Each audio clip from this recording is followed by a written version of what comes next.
A crime lord built his empire on rules carved in blood and tradition, untouchable, precise, and protected by the same prejudice that once destroyed his enemies. Then a woman walked into his casino and shattered everything. She wasn't his type, she wasn't supposed to matter.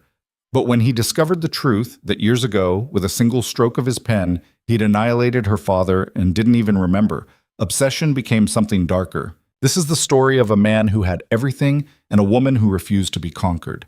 Like this video, comment the city you're watching from so I can see how far this story travels, and stay until the end, because what happens next will leave you breathless. 这是 The Velvet Room didn't announce itself. No neon, no doorman in a cheap suit grinning at tourists with cameras.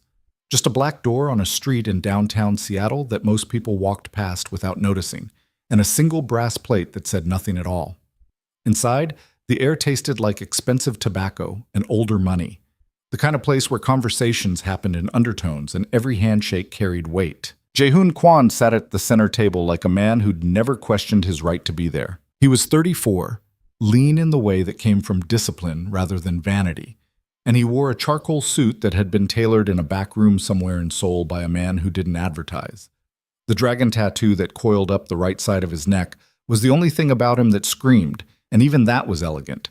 Blues and blacks that caught the light when he turned his head, scales rendered so precisely they almost moved. Across from him sat 3 men, business associates. The term was flexible. "The Richardson shipment clears tomorrow," one of them said. Older guy, white hair, hands that shook just enough to betray the cocaine habit he thought he'd hidden. "Port authority's been handled." Jae-hoon didn't look up from his cards. "Jimmy's people?" "Yeah." "Then it's handled." The man to his right, younger, trying too hard with the designer watch, cleared his throat. "There's a hiccup with the lawyer, the one reviewing the contract for the waterfront deal." That got Jae-hoon's attention. He set his cards down, face down, and the movement was so controlled it made the younger man flinch. "What kind of hiccup?" "She's asking questions about the LLC structure, where the money's coming from." Jae-hoon's expression didn't change, but something shifted in the air. "Then get her to stop asking." "We tried. She's—" The younger man hesitated. "She's not the type who stops. Everyone's the type who stops." Jae-hoon picked up his drink. Whiskey, neat, the kind that costs more than most people's rent. "You just haven't found the right pressure point." The conversation moved on. Numbers, percentages, the logistical poetry of moving things that weren't supposed to move.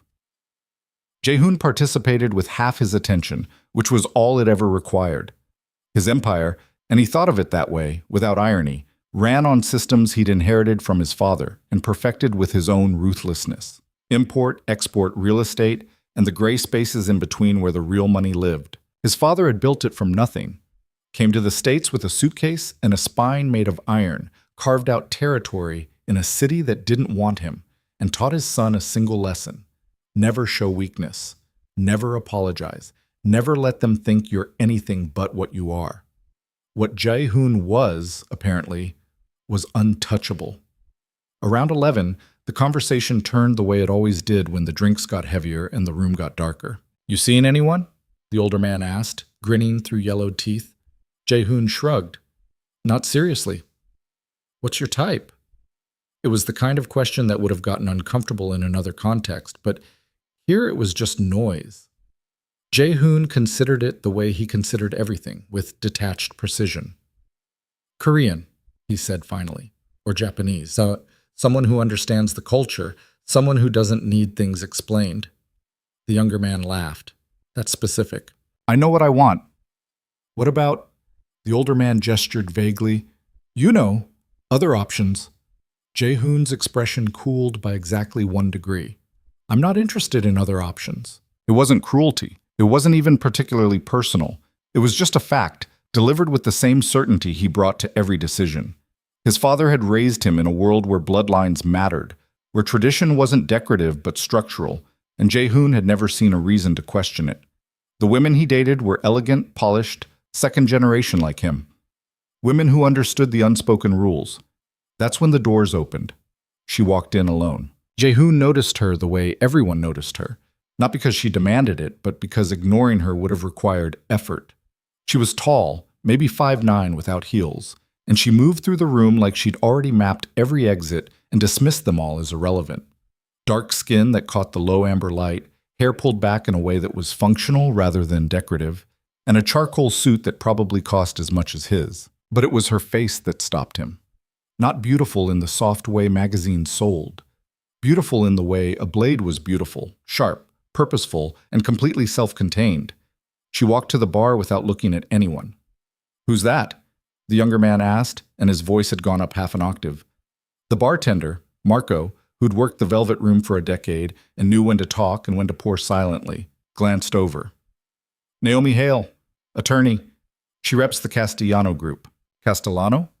The older man whistled low. "She's the one who took down the Brennan merger last year." Jae-hoon was already standing. He didn't plan it, didn't decide. His body made the choice before his brain caught up, which almost never happened and should have been a warning.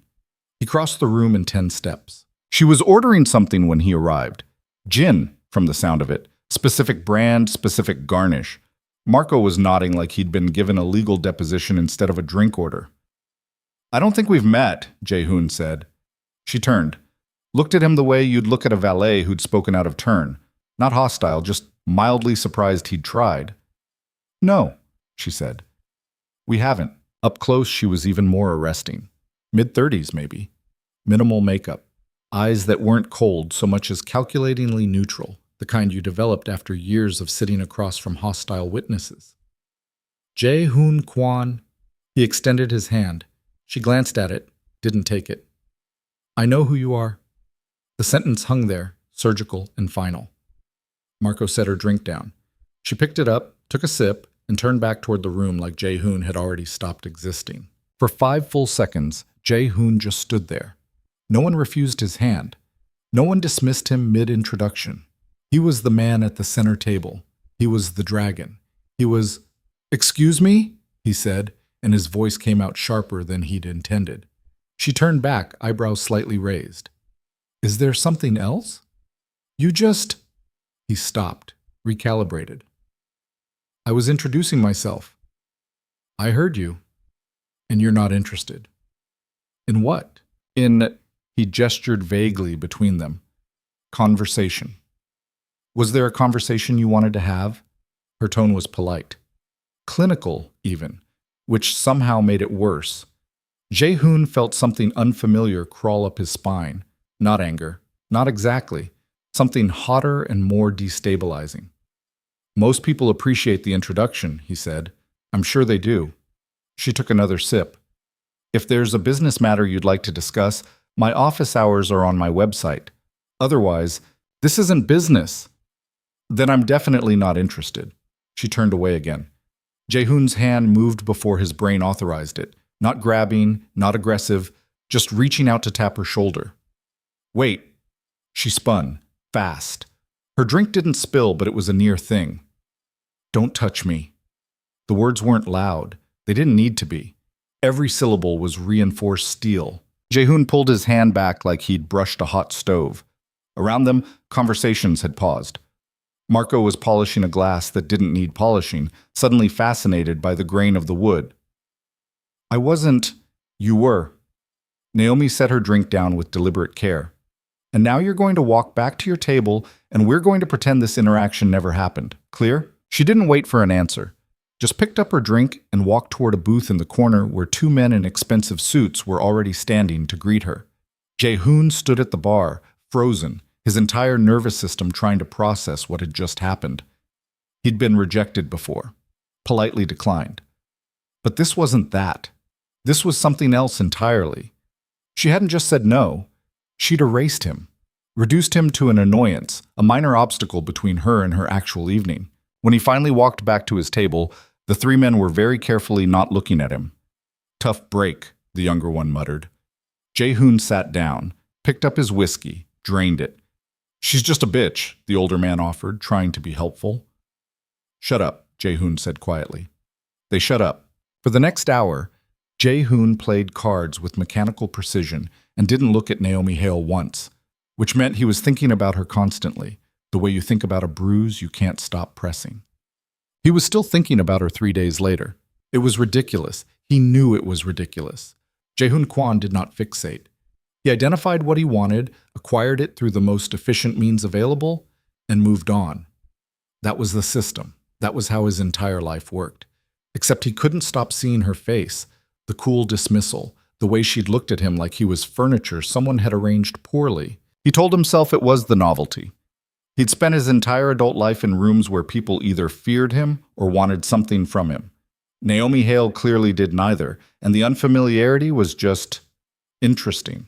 Academically, that's what he was telling himself when he had Danny pull her file. Danny was his information guy. Mid-20s, tech genius, questionable hygiene, and a complete lack of moral squeamishness that made him invaluable. He showed up at Jae-hoon's office in Pioneer Square with a tablet and an energy drink that probably violated several FDA regulations. Naomi Christine Hale, Danny said, swiping through screens. 36, Georgetown undergrad, Yale Law, top of her class, clerked for a federal judge, then went private, made partner at Castellano in 4 years, which is, he whistled, basically unheard of. Personal life? Jae-hoon asked, hating himself a little. Single. No social media presence worth mentioning. Rents a condo in Belltown. Drives a Tesla. Works about 90 hours a week. Danny looked up. Also, she's scary good. The Brennan thing wasn't luck. She found a tax structure they'd buried 6 layers deep and used it to blow up the whole deal. Cost them about $200 million. Jae-hoon leaned back in his chair. Outside, rain hammered the windows. Seattle in October. Family? Father deceased. Mother lives in Portland, some kind of community organizer. No siblings. Danny scrolled further. Wait. Huh. What? Father was Marcus Hale, used to run a manufacturing company, went bankrupt about 15 years ago. Danny's face scrunched up. Messy bankruptcy, like lost everything kind of messy. Something cold touched Jae-hoon's spine. How messy? Company went under after they couldn't secure funding for an expansion. Hale tried to get backing from some investment group, got rejected, and the whole thing collapsed 6 months later. He died a couple years after that. Heart attack. Danny looked up. She was in law school when it happened. Jae-hoon absorbed this in silence. A bankruptcy. A dead father. A woman who'd clawed her way to the top of a profession that didn't make space for people like her easily. Anything else? He asked. Danny shrugged. She's got a rep for being brutal in depositions. Clients love her. Opposing counsel, not so much. Also, he grinned. Apparently she turned down a marriage proposal from some tech CEO last year. Guy took it badly. Posted some whiny shit on Twitter before his PR team nuked it. That's all? That's all that's interesting. Jae-hoon nodded. Thanks. Danny left. Jae-hoon sat in his office, staring at nothing, and felt the thing inside him that had cracked 3 nights ago split a little wider. He sent flowers first, 24 white roses, delivered to her office with a card that said, "Apologies for the other night. Perhaps we could start over." They came back the next day, unopened, with a note from her assistant. Ms. Hale doesn't accept gifts from clients or potential clients. He wasn't a potential client. Next, he tried access. He owned a partial stake in a private art gallery downtown, the kind that hosted invite-only events for people who considered 7 figures a reasonable starting point for wall decoration. He made sure Naomi's name was on the list for their next opening. She didn't show. He arranged a dinner reservation at Canlis, impossible to get usually, and had his assistant call hers to extend an invitation. Her assistant said Ms. Hale's schedule was full for the next 6 months. Each rejection landed like a small, precise punch. Jae-hoon told himself to stop. This was insane. He had actual work to do, shipments to coordinate, investments to manage, problems to solve. He didn't have time to chase a woman who'd made her disinterest surgically clear, but every time he decided to let it go, he'd remember the way she'd looked at him. Not with disgust, not with fear, just nothing. Like he was a cold call she'd already hung up on. By the 3rd week, his associates were starting to notice. "You seem distracted," his second-in-command said. Park. 40-something, competent, and too smart to say anything that might actually sting. They were in a warehouse south of the city, watching a crew unload shipping containers that officially held textiles, and unofficially held enough contraband electronics to stock a Best Buy. "I'm fine," Jae-hoon said. "The Thompson deal is handled." "You missed the meeting." Jae-hoon turned, looked at Park directly. "It's handled." Park raised his hands. "Just saying, you've been off lately." He had been. Jae-hoon knew it. Meetings he usually dominated, he now drifted through. Decisions that should have been reflexive required actual thought. At night, instead of sleep, he got hours of staring at his ceiling and replaying a 30-second interaction that shouldn't have mattered. He was losing focus, losing his edge, all because of a woman who wanted nothing to do with him. The breakthrough came accidentally. He was at a fundraiser, one of those $1,000-a-plate events where politicians pretended to care about the arts and real estate developers pretended to care about politicians. Jae-hoon went because his lawyer said it was good for optics, and he spent most of the evening making small talk with people whose names he forgot immediately. Then he saw her. Naomi was across the ballroom, talking to a city councilman who was clearly trying very hard to impress her. She wore a black dress that was elegant, bordering on severe, and she looked like she'd rather be literally anywhere else. Jae-hoon watched her extract herself from the conversation with surgical efficiency. A polite smile, a glance at her phone, a murmured excuse, and head toward the exit. He followed. Not obviously, not aggressively, just followed. She made it to the coat check before he caught up. "Miss Hale." She turned, saw him, and for just a second, less than a second really, something that might have been exhaustion crossed her face before the professional mask slammed back into place. "Mr. Kwan, leaving already?" "I've done my networking for the evening." She accepted her coat from the attendant. "You?" "Same." She looked at him with those calculatingly neutral eyes. "Are you following me?" The question was delivered so calmly that it took him a second to register the implication. "No, I saw you leaving and—" He stopped. "Yes, I guess I am." The honesty surprised both of them. Naomi finished buttoning her coat. "I'm going to say this once, and I'd appreciate it if you'd actually listen. I'm not interested. In you, in dinner, in drinks, in whatever you think you're pursuing. You're not my type. This isn't personal, but it needs to stop." "Why?" The question came out before he could stop it. "Why?" She repeated the word like she wasn't sure she'd heard correctly. "You don't know me. You've made assumptions based on, what? One conversation? A reputation? I know enough. You know what Danny found in an hour on a computer." Jae-hoon took a step closer. Not threatening, just closer. "I'm not what you think I am." "You're exactly what I think you are." Her voice stayed level, but something sharp had entered it. "You're a man who's used to getting what he wants, who sees rejection as a challenge instead of an answer, and who thinks persistence is romantic instead of exhausting. I've met 100 versions of you. The accent and the tattoo don't make you different." Each word landed like a diagnosis. "That's not—" "It is." She pulled on her gloves. "Leather, expensive. And even if it wasn't, there's the other thing." "What other thing?" "I'm black, Mr. Kwan. You made your preferences abundantly clear at the Velvet Room. I'm sure you don't remember. People rarely remember the casual bigotry they perform for their friends. But I do. So let's not pretend there's some deep connection here. You saw a woman you couldn't have, and your ego can't handle it. That's all this is." She walked past him. This time Jae-hoon didn't follow. He just stood there in the lobby of a luxury hotel, surrounded by the fading sounds of wealth and influence, and felt something inside him he hadn't felt in years. Shame. He should have stopped. Any sane person would have stopped. But Jae-hoon had built his entire life on the principle that obstacles were just problems that required better solutions, and some poisonous part of his brain had decided Naomi Hale was a problem worth solving. He started showing up places she'd be. Not obviously. Not in a way that could be called harassment, just there. At a coffee shop near her office, at a restaurant she frequented, at another fundraiser where he made sure to be in her peripheral vision without ever approaching. Each time she looked at him with that same exhausted recognition, like he was a headache she'd been expecting. He told himself he just wanted to talk, to explain, to somehow prove that she was wrong about him, even though a quieter part of his brain was screaming that she wasn't wrong at all.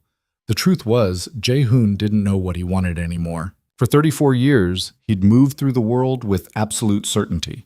His father had given him a blueprint: power, control, tradition, and Jae-hoon had followed it with perfect precision.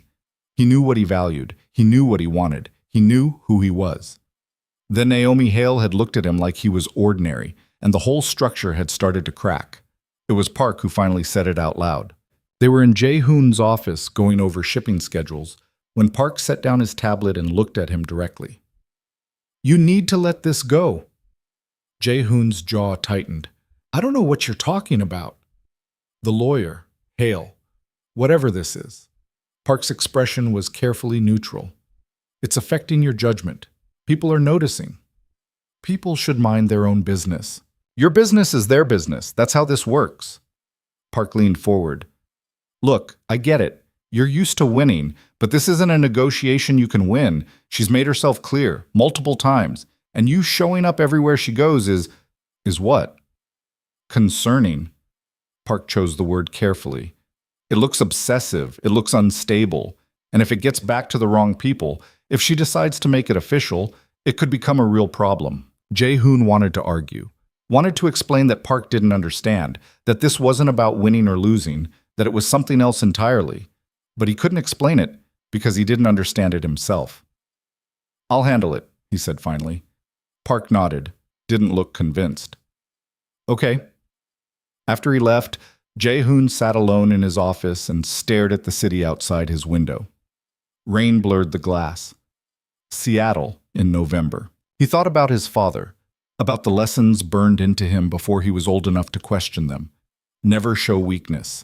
Never apologize. Never let them think you're anything but what you are. What was he?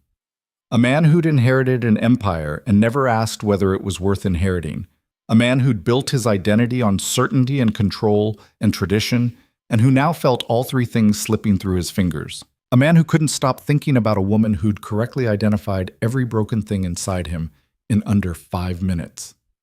Jae-hoon pulled out his phone, scrolled to Danny's contact, hesitated, then made a call he knew he shouldn't make. "I need you to find something," he said when Danny answered. "Naomi Hale's father. The bankruptcy. I want every detail. Who rejected the funding? Who signed off on it? Everything." "Boss, I really don't think everything." Danny sighed. "You're going to regret this." "Probably." The line went dead.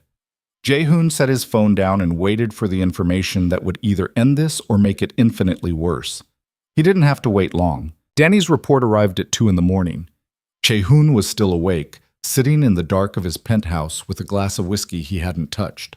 The city sprawled below him, lights bleeding into rain, and when his phone buzzed, he knew before looking that it was the information he'd asked for. The information he shouldn't have asked for. He opened the file. Marcus Hale. Hale Manufacturing Solutions. Founded 1998. Specialized in precision components for aerospace applications. Annual revenue peaked at $12 million in 2008. Started expansion plans in 2009. New facility, upgraded equipment, contracts with 2 major aerospace firms already in negotiation. Needed capital. $8 million. Applied for funding from Kwon Capital Ventures in March 2010. Jae-hoon's hand tightened on the phone. Kwon Capital Ventures, his father's investment firm, the legitimate face of an empire built on significantly less legitimate foundations. He scrolled down. The application had been thorough. Business plan, financial projections, letters of intent from potential clients, everything you'd need to make a case, everything his father would have required. And at the bottom of the file, a single-page memo. Reviewed application from Hale Manufacturing Solutions.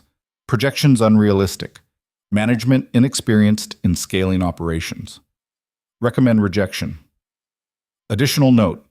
Ownership structure concerning. Applicant is black. Target client base. Aerospace/defense, historically conservative.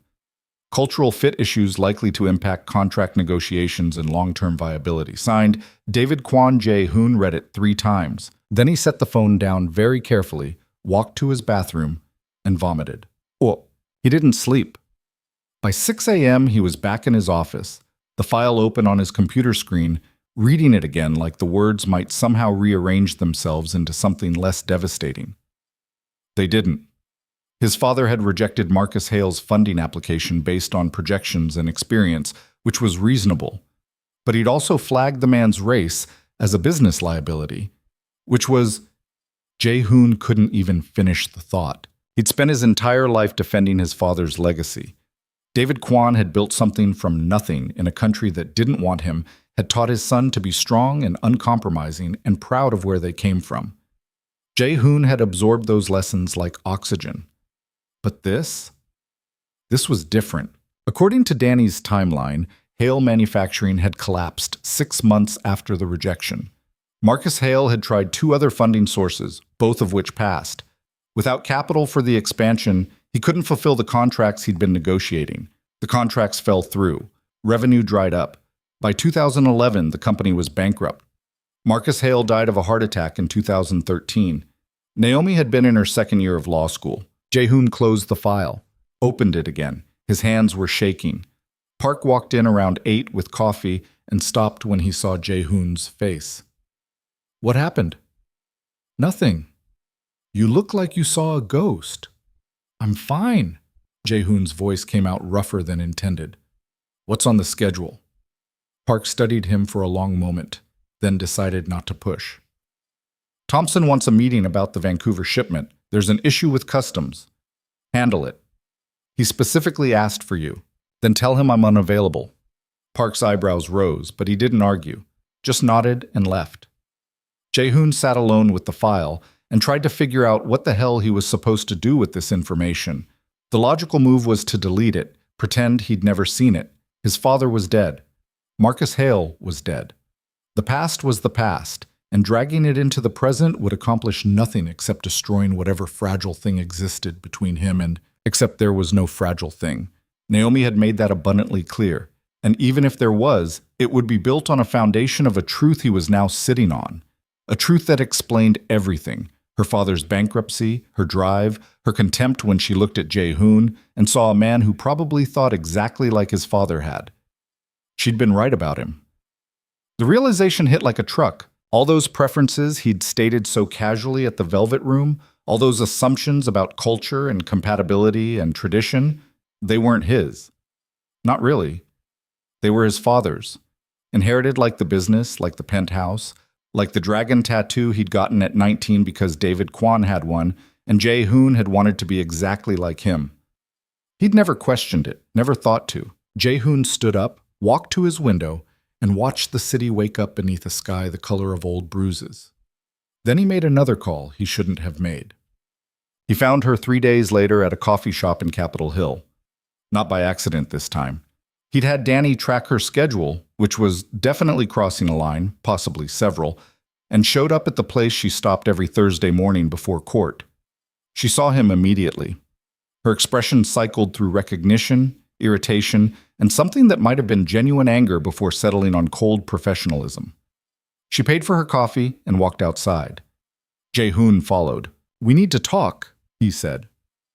"No, we don't." She didn't break stride, just kept walking toward where her Tesla was parked. "It's about your father." That stopped her. She turned slowly. The look on her face could have stripped paint. "Excuse me?" "Marcus Hale. Your father, Jae-hoon's carefully prepared speech evaporated.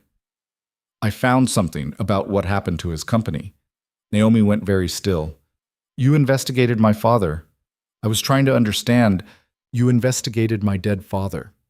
Each word was precisely enunciated, like she was explaining something to a child who was being deliberately obtuse. "You had someone dig into my family history without my knowledge or consent because you, what, wanted leverage? Wanted to prove how thorough you are?" "No, I wanted to understand why you... Why I what? Why I won't have dinner with you? Why I don't find your persistence charming?" She stepped closer, and Jae-hoon had to fight the instinct to step back. "I told you to leave me alone. Multiple times. In multiple ways. And instead of respecting that, you doubled down. You followed me. You investigated me. And now you're standing here telling me you dug up my father's bankruptcy like it's some kind of breakthrough. My father rejected his funding application. The words came out flat, mechanical. Naomi blinked. What? In 2010, Marcus Hale applied to Quan Capital Ventures for expansion funding. My father rejected it. Jae-hoon pulled out his phone, pulled up the memo, and held it out. She didn't take it, just read it from where she stood. Jae-hoon watched her face as she processed the words. Watched the exact moment she got to the part about cultural fit and ownership structure. Watched something behind her eyes go dark and cold. Get away from me. Naomi, get the fuck away from me. Her voice didn't rise, didn't crack, just went to a place that was somehow worse than shouting. I didn't know, Jae-hoon said, and hated how weak it sounded. I swear I didn't know until 3 days ago. I was looking into the bankruptcy and I found... You found out that your family destroyed mine. Naomi's hands were shaking. She shoved them into her coat pockets. You found out that your father looked at my father's application and decided that his skin color was a business risk. And you thought, what? That I needed to know? That this would somehow explain things? I thought you deserved the truth. The truth. She laughed, and it was the worst sound Jae-hoon had ever heard. The truth is that my father worked 18-hour days trying to save his company. The truth is that he had a heart attack in a parking lot because the stress literally killed him. The truth is that I had to drop out of Yale for a year to take care of my mother because we couldn't afford help. And the truth is that your father did that. Your legacy. Your empire. I'm not my father. Aren't you? She tilted her head. You said it yourself at the Velvet Room. Korean or Japanese. Someone who understands the culture. You're exactly your father. You just dress it up prettier. The words hit like a physical blow. I was wrong, Jae-hoon said quietly. You were honest. I was repeating things I'd been taught without thinking about what they meant, without questioning whether they were... He stopped, started again. I've been thinking about this for weeks, about what you said, about who I am. And you're right. I am exactly what you thought I was, but I don't want to be. Naomi stared at him. You think this is a redemption arc? You think because you feel bad about being a bigot, I'm supposed to absolve you? No. Then what do you want from me? It was a genuine question. Jae-hoon could hear it beneath the anger. I don't know, he admitted. She shook her head, turned away. Stay away from me, Jae-hoon. I mean it this time. If you contact me again, if you show up anywhere I am, if you so much as think about having someone investigate me or my family, I will file a restraining order and I will make sure everyone in your world knows exactly why. She got in her car and drove away. Jae-hoon stood in the parking lot of a Capitol Hill coffee shop and felt the last piece of certainty he'd been clinging to crumble into dust. For 2 weeks, he didn't contact her. Didn't show up at her coffee shop, her office, her condo building. Didn't send flowers or messages or any of the other desperate gestures that had defined the past 2 months. He just stopped, which should have been a relief, should have felt like clarity returning, like his life realigning to its proper shape. Instead, it felt like withdrawal. His work suffered. Park stopped bothering to hide his concern. Meetings happened without Jae-hoon's input. Decisions got made by other people. The empire his father had built continued to function, which only proved it had never really needed Jae-hoon in the first place. He was a placeholder, an inheritor, a man playing a role someone else had written. At night, he reread his father's memo until he could recite it from memory. Cultural fit issues likely to impact contract negotiations and long-term viability. Clinical language. Professional assessment. The kind of thing that would be completely defensible in any boardroom, right up until you acknowledged what it actually meant. His father had looked at Marcus Hale and seen a risk, not because of his business plan or his experience, but because of his race. And Jae-hoon had absorbed that same worldview without even realizing it, had repeated it casually at a poker table like it was just common sense. Someone who understands the culture. He started noticing things he'd never noticed before. The way his business associates talked about certain neighborhoods. The assumptions embedded in casual conversations. The way whole categories of people were just absent from his world, and no one seemed to think that was strange. It was like seeing the Matrix. Once you noticed, you couldn't stop noticing. Park found him one night in his office, staring at nothing. You need to snap out of this, Park said. Out of what? Whatever this is. This, Park gestured vaguely. Depression, crisis, whatever you want to call it. I'm fine. You're not fine. You've been not fine for weeks. And people are starting to talk. Let them talk. Park sat down across from him. What happened? And don't tell me nothing. I've known you for 8 years. I know when you're going through something. Jae-hoon considered lying, considered deflecting, considered any of the dozen ways he'd normally avoid this conversation. Instead, he told the truth. He told Park about Naomi, about the rejection at the Velvet Room and the obsession that followed, about the memo and Marcus Hale and the look on Naomi's face when she'd read his father's words. Park listened without interrupting. When Jae-hoon finished, Park was quiet for a long time. Okay, he said finally. So what are you going to do? Nothing. She told me to stay away, so I'm staying away. That's not what I mean. Park leaned forward. Your father made a decision 15 years ago that destroyed someone's life. You didn't make that decision. You didn't even know about it. But now you do know. So what are you going to do? What can I do? The past is the past. Is it? Park's expression was unreadable. Because from where I'm sitting, the past is still very much the present. Your father's dead, but his company is still operating. His investments are still generating returns. The system he built is still functioning exactly the way he designed it. Jae-hoon frowned. What are you saying? I'm saying that if you actually want to be different from your father, you can't just feel bad about what he did. You have to actually do something different. Like what? Park shrugged. That's not my call. But maybe start by asking yourself what your father would do. Then do literally anything else. He left. Jae-hoon sat alone in his office and thought about systems, about empires built on specific worldviews and maintained by people who never questioned them, about what it would mean to actually dismantle something instead of just inheriting it. The news broke on a Tuesday.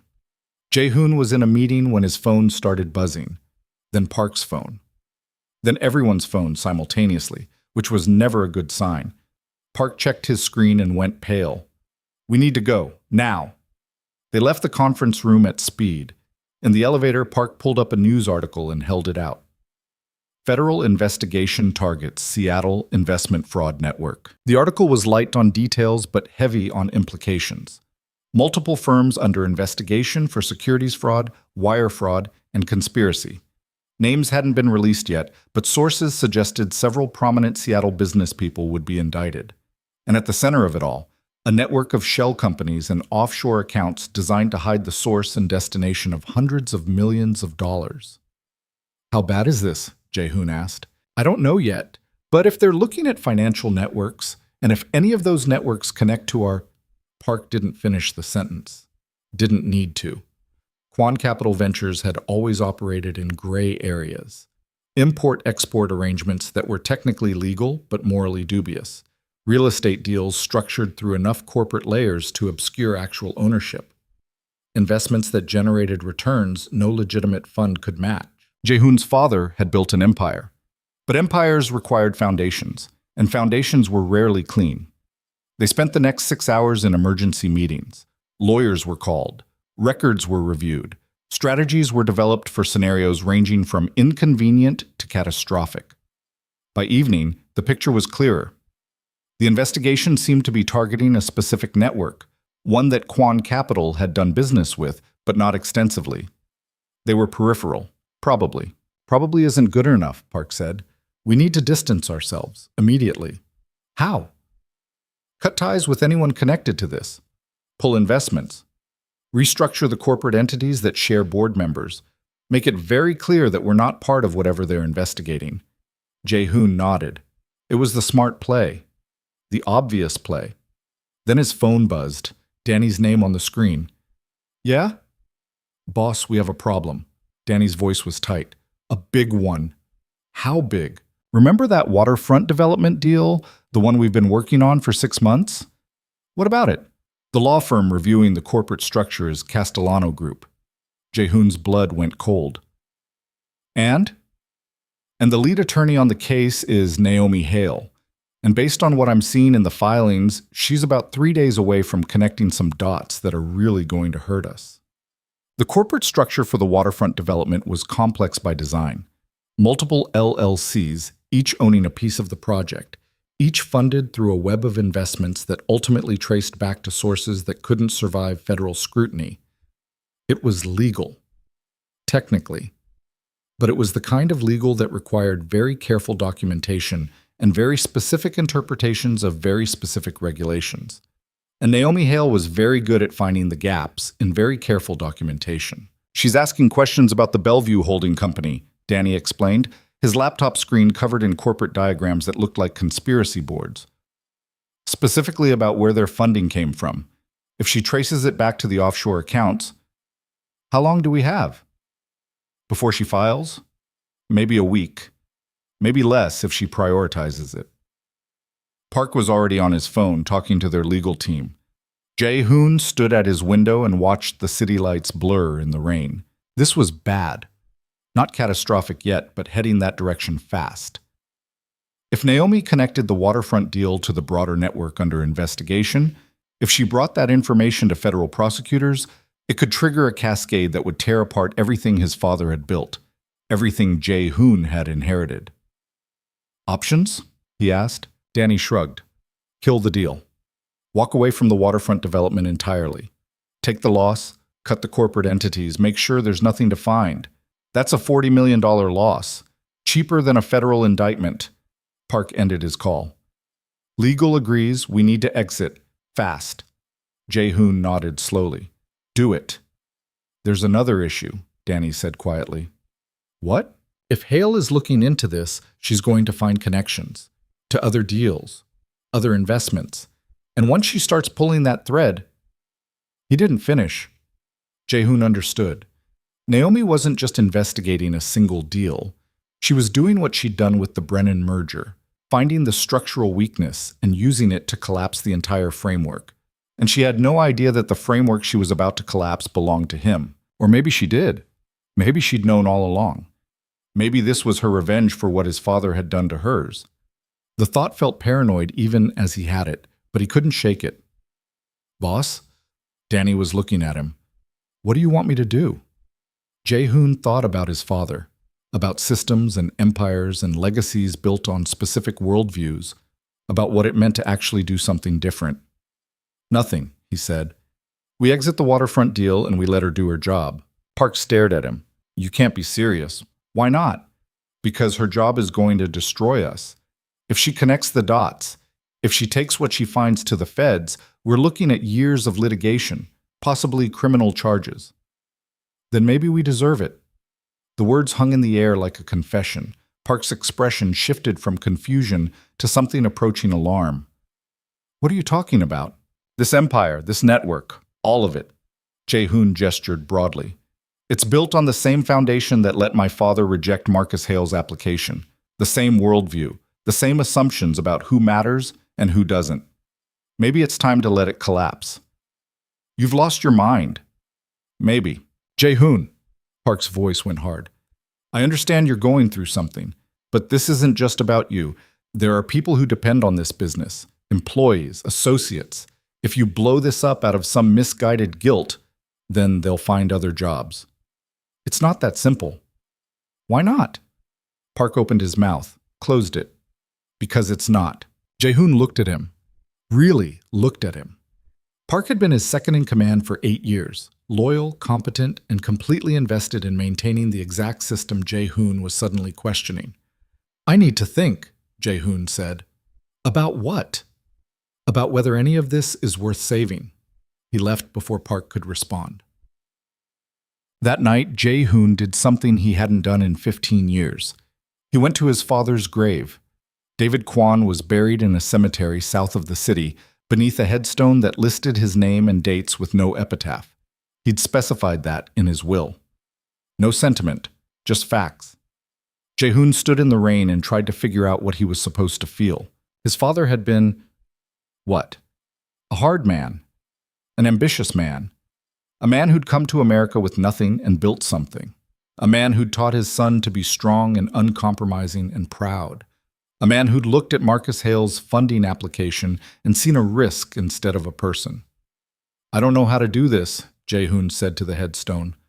I don't know how to be different from you without destroying everything you built. And I don't know if what you built is worth saving. The rain kept falling. His phone buzzed. Unknown number. He almost didn't answer, then did. Mr. Kwan?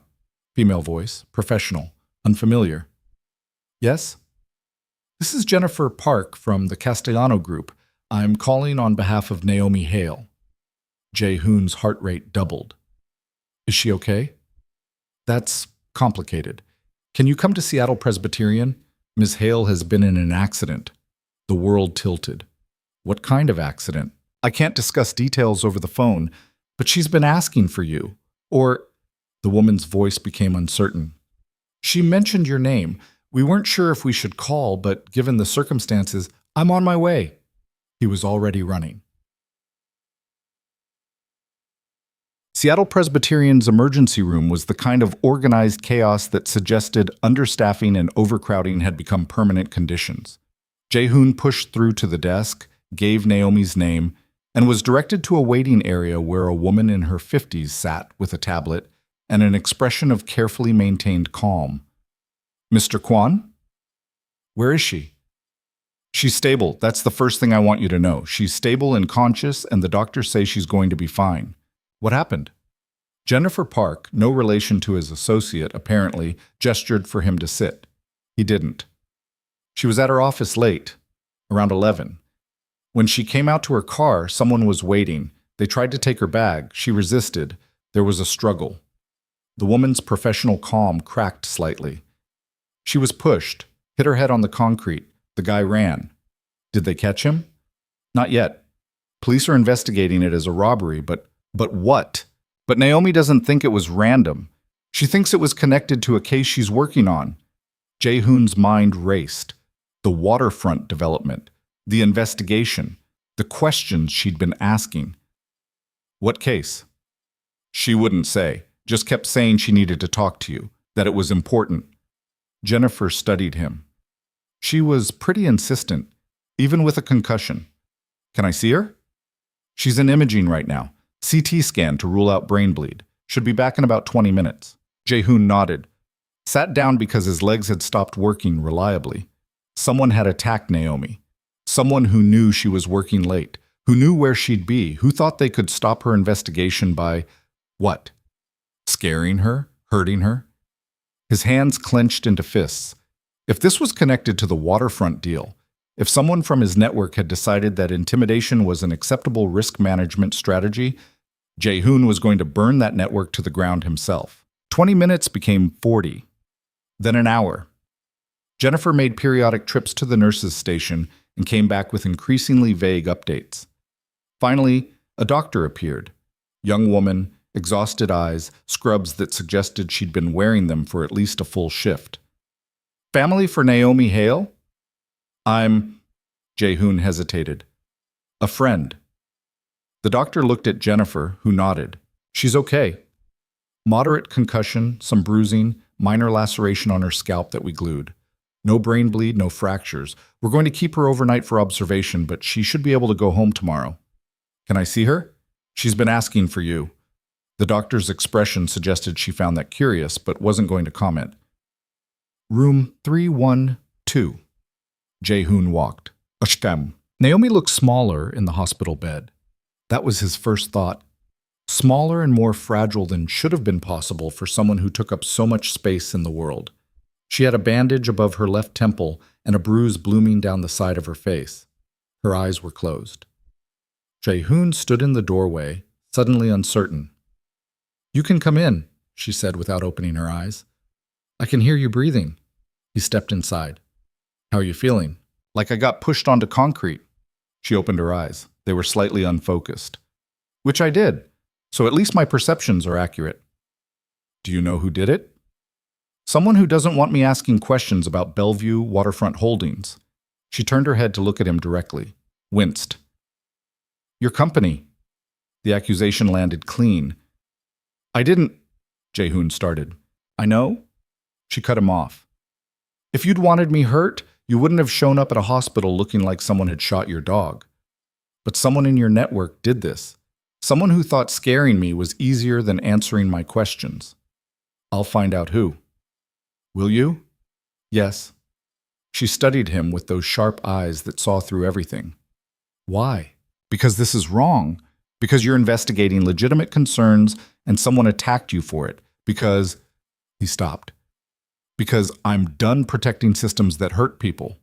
Naomi laughed. It turned into a wince. Don't make dramatic pronouncements while I have a concussion. I might believe you. Naomi, here's what's going to happen. Her voice went flat, professional, the same tone she'd used in every conversation they'd had. I'm going to finish my investigation. I'm going to document every violation I find, and I'm going to turn it over to the federal prosecutors who are currently investigating your network. If that destroys your company, that's not my problem. I understand. Do you? She shifted in the bed, trying to sit up. Failed. Because a week ago you were begging me to give you a chance, and now I'm telling you that I'm about to dismantle your entire world. Those things don't usually go together. They do if my world deserves to be dismantled. She stared at him. You're serious? Yes. Why? It was the same question Park had asked. The same question Jae-hoon had been asking himself for weeks. Because my father destroyed your father's company based on prejudices I inherited without questioning. Because I've spent my entire life maintaining an empire built on those same prejudices. And because you were right about me. He moved closer to the bed. Not touching, just closer. I am exactly what you thought I was. But I don't want to be. Not anymore. Naomi closed her eyes. That's not enough. I know. Wanting to be better doesn't erase what's already been done. I know that too. Then what do you want from me? Nothing. The truth of it settled into his bones. I don't want anything from you. I just want you to be safe, and I want to help you finish what you started. Her eyes opened. Help me destroy your company. Yes. Why would I trust you to do that? You shouldn't. Jae-hoon pulled a chair over, sat down. You should assume I'm going to sabotage you, protect my interests, and try to minimize the damage. That's what every logical part of your brain is probably screaming right now. It is. But I'm going to do it anyway. I'm going to give you access to everything, every file, every account, every corporate structure my father built, and you're going to use it to burn the whole thing down. Naomi was quiet for a long time. You'll go to prison, she said finally. Maybe. You'll lose everything. I inherited everything. I didn't earn it. Your associates won't understand. They'll think you betrayed them. They'd be right. She searched his face, looking for the angle, the manipulation, the hidden agenda that had to be there. I don't understand you, she said. Neither do I. A nurse appeared in the doorway, apologetic but firm. I'm sorry, but visiting hours are… It's fine. Naomi waved her off. He's leaving. Jae-hoon stood. Wait. Naomi's voice stopped him at the door. Did you mean it? What you said? Every word. Then prove it. She met his eyes. Tomorrow morning, 9 a.m. My office, bring everything, and I mean everything. Corporate records, financial statements, account structures, shell company documentation, all of it. You'll be in the hospital. I'll discharge myself against medical advice. Wouldn't be the first time. Naomi, 9 a.m., Jae-hoon, don't make me regret this. He nodded, turned to leave. And Jae-hoon? Yeah. If this is a trick, if you're playing some kind of angle I haven't seen yet, I will destroy you so thoroughly that your father's ghost will feel it. Clear? Crystal. He walked out of the hospital and into the rain and called Danny. I need you to compile every file we have, everything related to Quan Capital, the waterfront deal, the offshore accounts, all of it. Boss, that's… Everything, Danny. By 9 a.m. tomorrow. That's impossible. Then make it possible. And call Park. Tell him we're meeting at 7. For what? To tell him I'm burning it all down. Jae-hoon ended the call. He stood in the parking lot of Seattle Presbyterian and felt something inside him that had been cracked for weeks finally shatter completely. His father had built an empire, and Jae-hoon was about to hand the matches to the one person who had every reason to watch it burn. Park was waiting in Jae-hoon's office when he arrived at 6:30 the next morning, not sitting, standing by the window with his arms crossed and an expression that suggested he'd been rehearsing this conversation for hours. Danny called me, Park said without preamble. Told me what you're planning. Jae-hoon set his briefcase down. Then you know why we're here. I know you've lost your mind. Park turned from the window. You're going to hand over every file we have to a federal prosecutor's wet dream because some woman you've been obsessed with for 2 months got mugged. She didn't get mugged. She got attacked by someone connected to our network. You don't know that. I know enough. Jae-hoon moved to his desk, started pulling files from the locked drawer. Corporate documents, account statements, contracts signed in offices that didn't officially exist. Someone thought they could scare her off, which means someone in our organization is scared of what she'll find, which means there's something to find. Of course, there's something to find. Your father didn't build this by following every regulation to the letter, but that doesn't mean we burn it all down. Why not? Park stared at him. Because people depend on this. Employees, families. You shut down Quan Capital, you're not just hurting yourself, you're hurting everyone connected to it. Then they'll adapt. Jesus Christ. Park ran a hand through his hair. This isn't about justice. This is about guilt. You found out your father rejected some guy's loan application 15 years ago, and now you're trying to atone by destroying everything he built. My father rejected Marcus Hale's application because he was black, then watched his company collapse and did nothing. Your father made a business decision based on risk assessment. Was it prejudiced? Probably. Was it illegal? No. And even if it was, you didn't make that decision. You were 19 years old. I inherited the benefits. So what? Park's voice rose. You were born into wealth. That's not a crime. And throwing it away doesn't change the past. Jae-hoon looked at him. Really looked at him. Park had been loyal for 8 years, had helped build the legitimate side of the business, had kept the books clean enough to survive audits, had been the voice of reason in a world that rarely rewarded reason. And now Park was defending a system that had destroyed lives because dismantling it was inconvenient. I'm doing this, Jae-hoon said quietly, with or without you. Then you're doing it without me. Park grabbed his jacket from the chair. I'm not going to sit here and watch you commit corporate suicide out of some misguided attempt to impress a woman who hates you. This isn't about impressing her, isn't it? Park stopped at the door. Because from where I'm standing, you're about to sacrifice everything your father built, everything we've built, for someone who told you to your face that you discussed her. That's not redemption. That's self-destruction. He left. The door closed with a soft click that felt louder than slamming. Jae-hoon stood alone in his office and wondered if Park was right, if this was just elaborate self-flagellation dressed up as accountability, if he was confusing guilt with growth. Then he thought about Naomi lying in a hospital bed with a bandage on her head because someone had decided violence was an acceptable business strategy. He went back to pulling files. Danny arrived at 7 with 3 laptops, 2 external drives, and the haunted expression of someone who'd been awake for 36 hours straight. Everything you asked for, he said, setting up on Jae-hoon's conference table.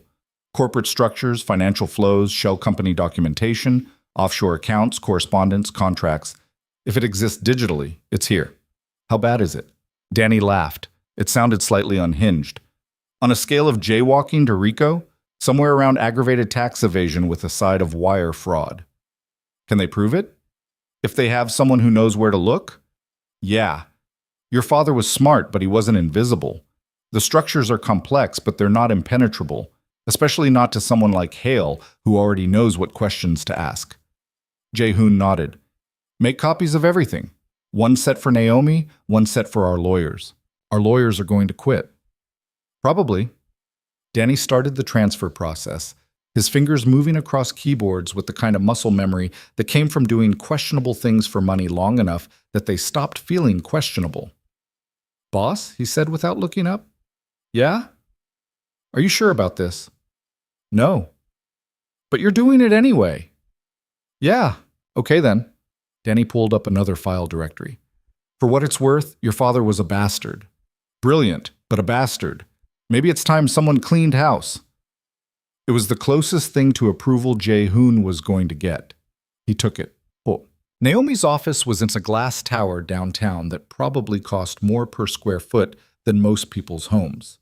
Jae-hoon arrived at 8:45 with 2 bankers' boxes full of documents and a thumb drive containing everything Danny had compiled. The receptionist looked alarmed. "I have a 9 o'clock with Naomi Hale," Jae-hoon said. "Ms. Hale isn't—" The receptionist checked her computer. "She's not scheduled to be in today.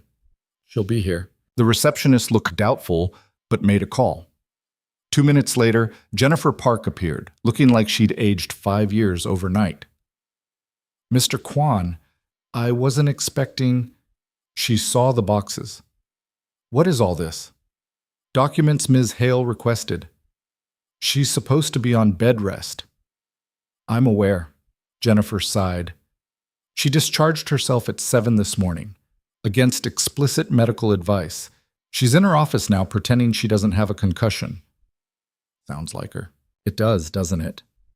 Jennifer studied him with the kind of assessment that suggested she'd been practicing law long enough to develop excellent bullshit detection. "Can I ask you something?" "Sure." "What's your angle here?" "No angle." "Everyone has an angle." "Not this time." She didn't look convinced, but she led him to a corner office with floor-to-ceiling windows and a view of Elliott Bay that probably added $50,000 to the lease. Naomi was at her desk, staring at 3 monitors displaying what looked like corporate org charts. She had a coffee the size of a small pitcher, and she looked like death. "You look terrible," Jae-hoon said. "Concussions will do that." She didn't look up from her screens. "You're early." Traffic was light. "Set the boxes on the conference table." He did. Naomi finally turned to look at him, and the bruise on her face had developed into a spectacular purple black that made Jae-hoon's jaw clench involuntarily. "Did you bring everything?" "Everything Danny could compile in 12 hours, which is everything that exists digitally, plus hard copies of contracts and correspondence. Offshore accounts. Documented. Shell companies? Documented. Beneficial ownership structures? All there?" Naomi stood up too fast, swayed slightly, and grabbed the desk. "You should be in bed," Jae-hoon said. "I should be doing my job." She walked to the conference table, carefully, like someone who knew their balance was compromised but refused to acknowledge it. "Walk me through it." For the next 2 hours, Jae-hoon explained his father's empire. He showed her how David Kwan had structured the business with layers of corporate entities, each technically independent but functionally connected. How money flowed from legitimate investments through increasingly opaque channels until its origins became untraceable. How real estate holdings were purchased through shell companies registered in Delaware and the Cayman Islands. How import-export operations moved goods that existed in paperwork but not always in physical reality. Naomi took notes with mechanical precision, asking questions that cut through obfuscation like a scalpel through tissue. "This account here," she pointed to a statement. "First Pacific Holdings, that's the one funding Bellevue Waterfront?" "Partially. The structure is more complex. First Pacific is funded by 3 other entities, which are themselves funded by—" "I can follow the structure. What I want to know is where the original capital came from." Jae-hoon hesitated. "All of it," Naomi said, and her voice had gone cold. "You promised me everything. Don't start self-editing now." "Import operations in the early 2000s. Officially, electronics. Unofficially," he stopped. "My father moved things that weren't supposed to move. Goods that existed in regulatory gray areas. Nothing explicitly illegal, but nothing you'd want examined too closely. Define gray areas. Counterfeit luxury goods, pharmaceutical imports without proper licensing, components for products that violated patent protections." Jae-hoon felt each word like a confession. It was never his primary business, just supplemental revenue, enough to capitalize the investment fund. Naomi wrote this down without comment. They kept going. By noon, Jae-hoon had given her enough information to dismantle 3 corporate entities and trigger at least 2 federal investigations. His throat was dry, his head hurt, and Naomi looked like she might pass out at any moment but refused to stop. "That's the waterfront deal," he said finally. "Everything connected to it, everything leading into it, everything that could implicate us in the broader investigation." Naomi sat back in her chair. "This is extraordinary." In a bad way. In an incriminating way. She looked at him. "You understand what you've just done? I've handed you the tools to destroy my company. Not just your company, you personally. Some of these transactions have your signature. Jae-hoon nodded. He'd known that. Had tried not to think about it. Why? Naomi asked, and for the first time all morning, her professional mask slipped slightly. Why would you do this? Because it's right. That's not an answer. It's the only answer I have. She stared at him, searching for the deception that had to be there. When she didn't find it, her expression shifted to something that might have been confusion or might have been the beginning of unwilling respect. I need to make some calls, she said. Federal prosecutors, probably the SEC. This is, she gestured at the documents. This is bigger than the waterfront deal. This is going to blow open the whole investigation. I know. You could go to prison. I know that too. Then why? She stopped, shook her head. Never mind. I don't need to understand you. I just need to do my job. She reached for her phone. That's when Jae-hoon saw it. A folder on her desk, partially obscured by the coffee cup. Brown manila, the kind lawyers used for case files. And visible on the tab, in Naomi's precise handwriting, Kwon Capital, Historical Review. His stomach dropped. What's that? He asked, pointing. Naomi followed his gaze. Something flickered across her face, too fast to identify, but definitely something. Case file. Background research. On what? On your father's business practices. She said it casually, too casually. I've been reviewing historical investment decisions, looking for patterns. When did you start that review? Does it matter? When, Naomi? She met his eyes. 3 months ago. The room tilted. 3 months, Jae-hoon repeated slowly, before you ever met me. It's not 3 months ago, you were already investigating my father's company. You were already building a case. His mind raced through the timeline. The velvet room. That wasn't coincidence. You were there because I knew you'd be there. Naomi's voice had gone flat. I knew your patterns. I knew you played cards there every third Thursday. I knew you'd approach me because men like you always approach women like me when you think you're slumming. The words hit like physical blows. You set me up. I positioned myself to be approached. There's a difference. Is there? Jae-hoon felt something hot and sick rising in his chest. Everything, every interaction we've had, that was all, what? Research? Initially, Naomi stood and her professional mask was firmly back in place. I was building a case against Kwon Capital. I knew your father had a history of discriminatory business practices. I knew his investment fund was built on questionable capital. I thought getting close to you might give me insight into current operations. Getting close? Jae-hoon laughed, and it sounded broken. You rejected me every time. You told me to stay away. Because you made that easy. You proved everything I suspected about you in the first 5 minutes. She crossed her arms. But then you kept coming back, kept pushing, and I realized you might actually be useful. Useful? You were obsessed with me. That kind of obsession makes people reckless, makes them do stupid things like investigate my father's bankruptcy and show up at hospitals with guilt written all over their face. Her expression was clinical. I knew if I played it right, you'd eventually offer to help. And here we are. Jae-hoon stared at her. At this woman he'd been restructuring his entire identity for. This woman he'd been ready to sacrifice everything to protect. The attack, he said slowly. Last night, was that real? Yes. I have a concussion and 6 stitches to prove it. Naomi's voice softened by exactly 1 degree. That part wasn't planned, but it did accelerate your timeline nicely. You used me. I used your guilt. There's a difference. She gestured at the documents. And it worked. I now have everything I need to take down your father's empire and possibly send you to prison.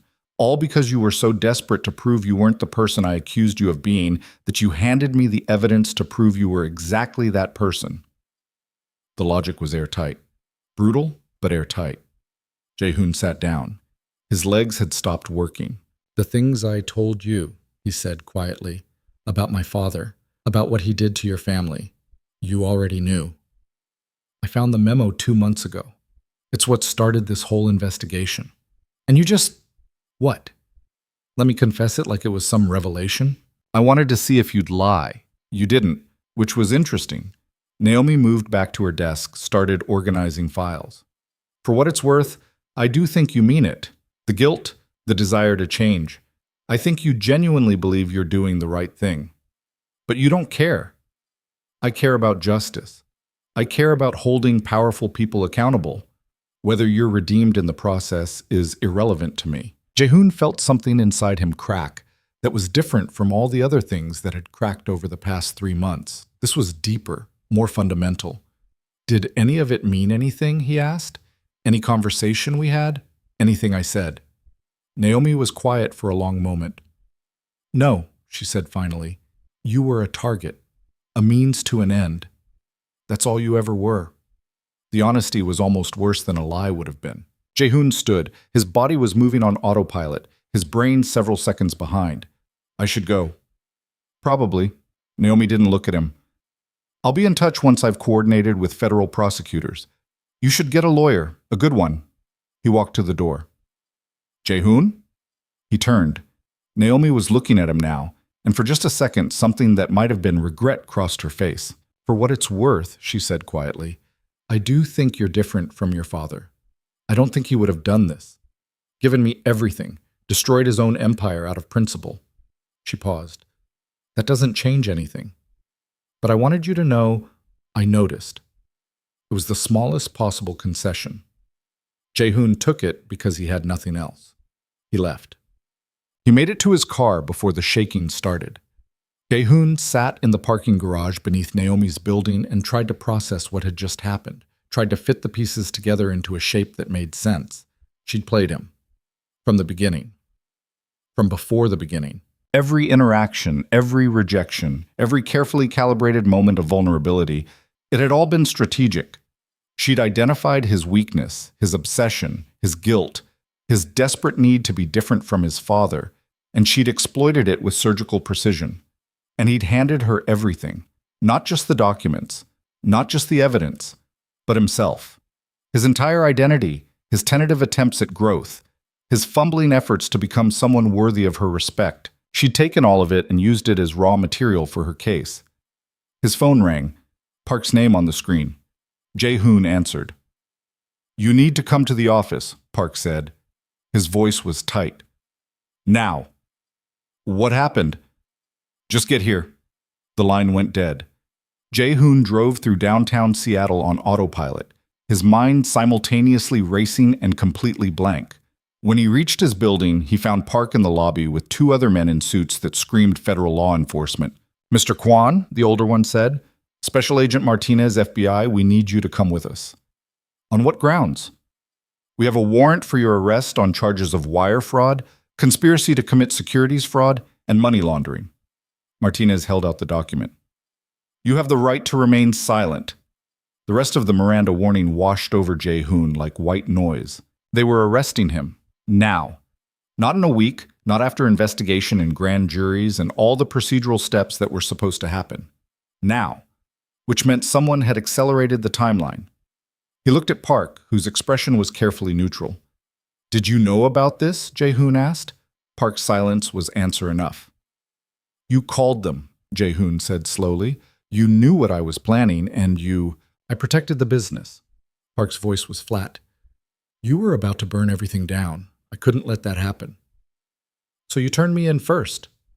I provided information to an ongoing investigation in exchange for immunity for myself and assurances that the legitimate parts of Kwan Capital could continue operating.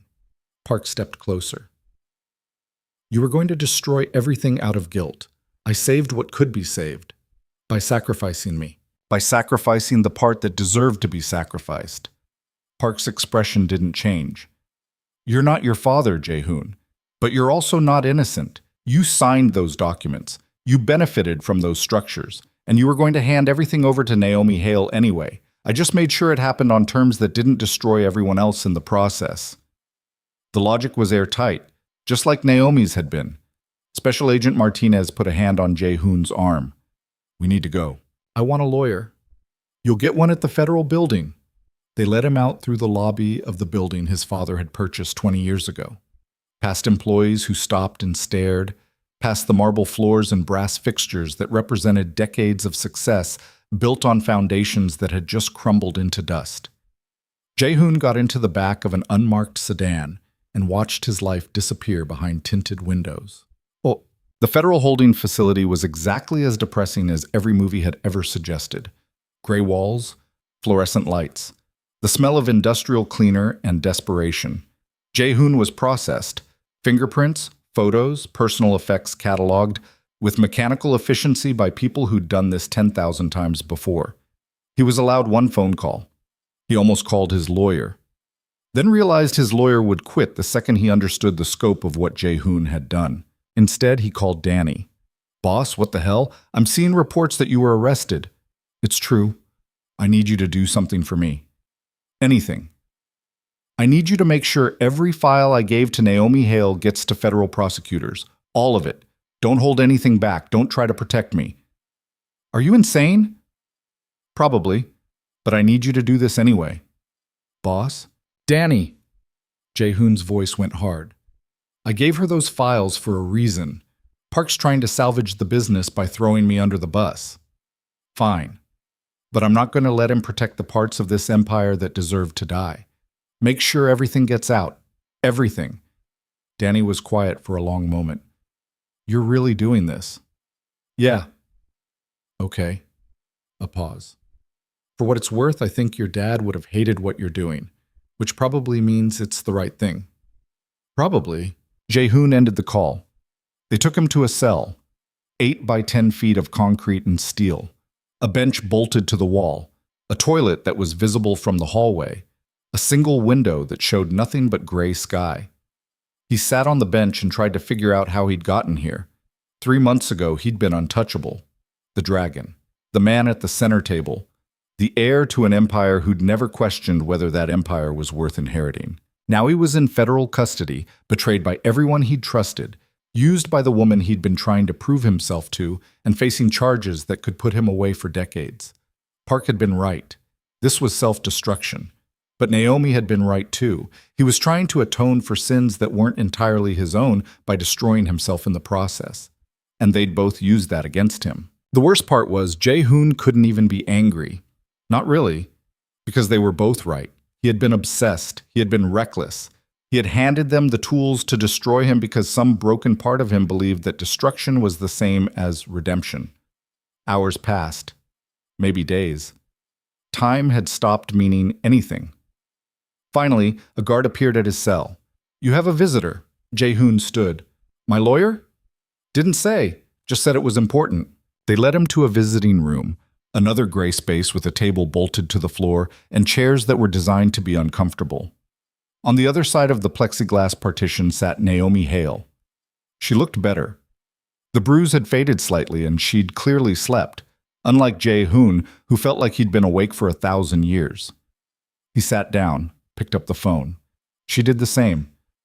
"Why are you here?" he asked. "I needed to see you."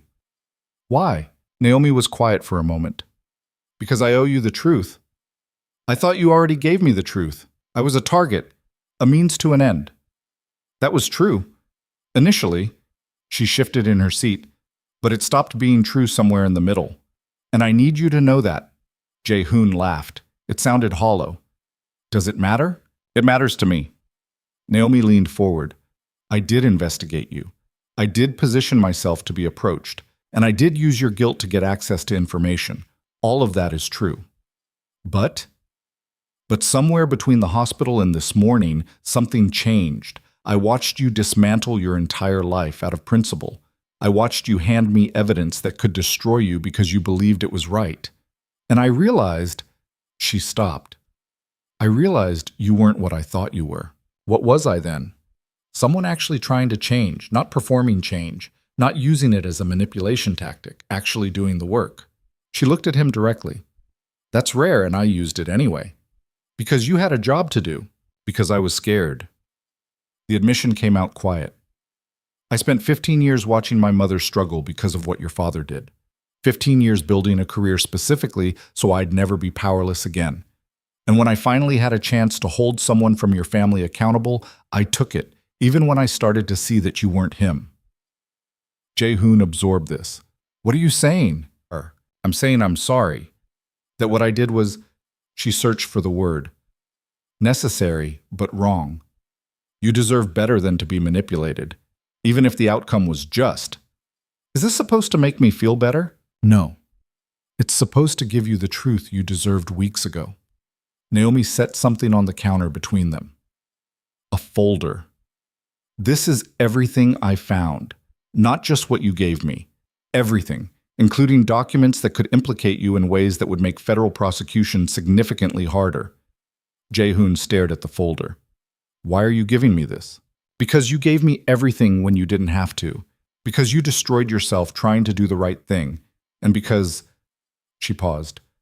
Because I think I was wrong about you. Not entirely wrong, but wrong enough that it matters. You're giving me ammunition to defend myself. I'm giving you the choice. Naomi stood. You can use this to protect yourself. Build a defense around the parts you didn't know about, the decisions your father made that you just inherited. Probably get the charges reduced significantly. Or you can do what you were planning to do anyway. Burn it all down and let the consequences fall where they will. She looked at him through the plexiglass. Either way, it's your choice, not mine, not Park's, yours. She hung up the phone, walked away, left Jae-hoon sitting alone with a folder full of choices he'd never wanted to make. A guard came to take him back to his cell. Jae-hoon picked up the folder, felt its weight, and understood what Naomi had just given him. Not redemption, not forgiveness, but agency. The power to decide who he was going to be in the wreckage of everything he'd inherited. Back in his cell, Jae-hoon opened the folder. Inside were documents he'd never seen before. Memos his father had written. Investment decisions made with full knowledge of their discriminatory impact. Structures built specifically to hide money from regulatory oversight. And at the bottom of the stack, a handwritten letter. Jae-hoon, if you're reading this, I'm gone. The business is yours now. All of it. The good parts and the parts I'm not proud of. I built this empire because I had to, because this country didn't want me here, and I refused to leave. Every dollar I made was proof that they were wrong about me, about us. I made choices I'm not proud of. I hurt people.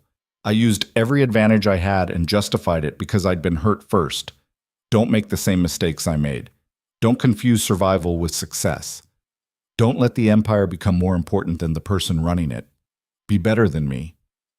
Father. Jae-hoon read the letter 3 times.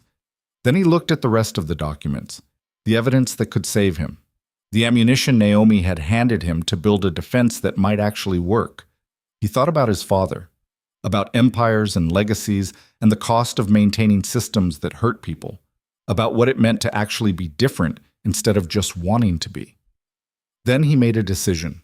He called for the guard. I need to make a phone call. You already used your...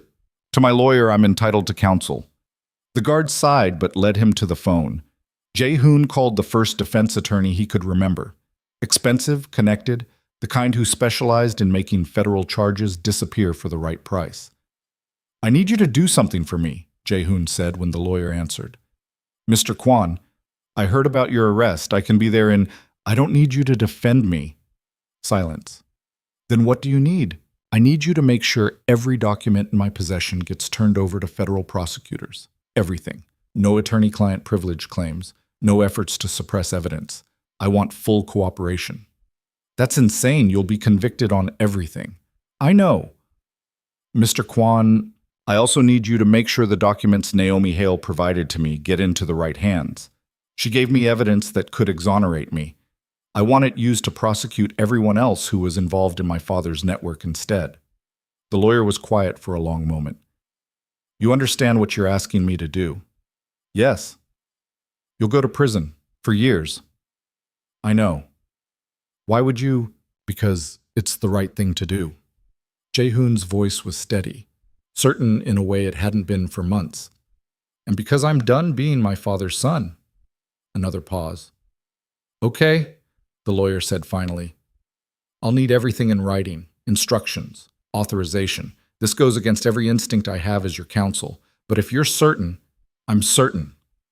Jae-hoon hung up, went back to his cell, sat on the bench and felt the weight of his decision settle into his bones. He'd destroyed his empire, betrayed the people who depended on him, sacrificed any chance at the redemption he'd been chasing.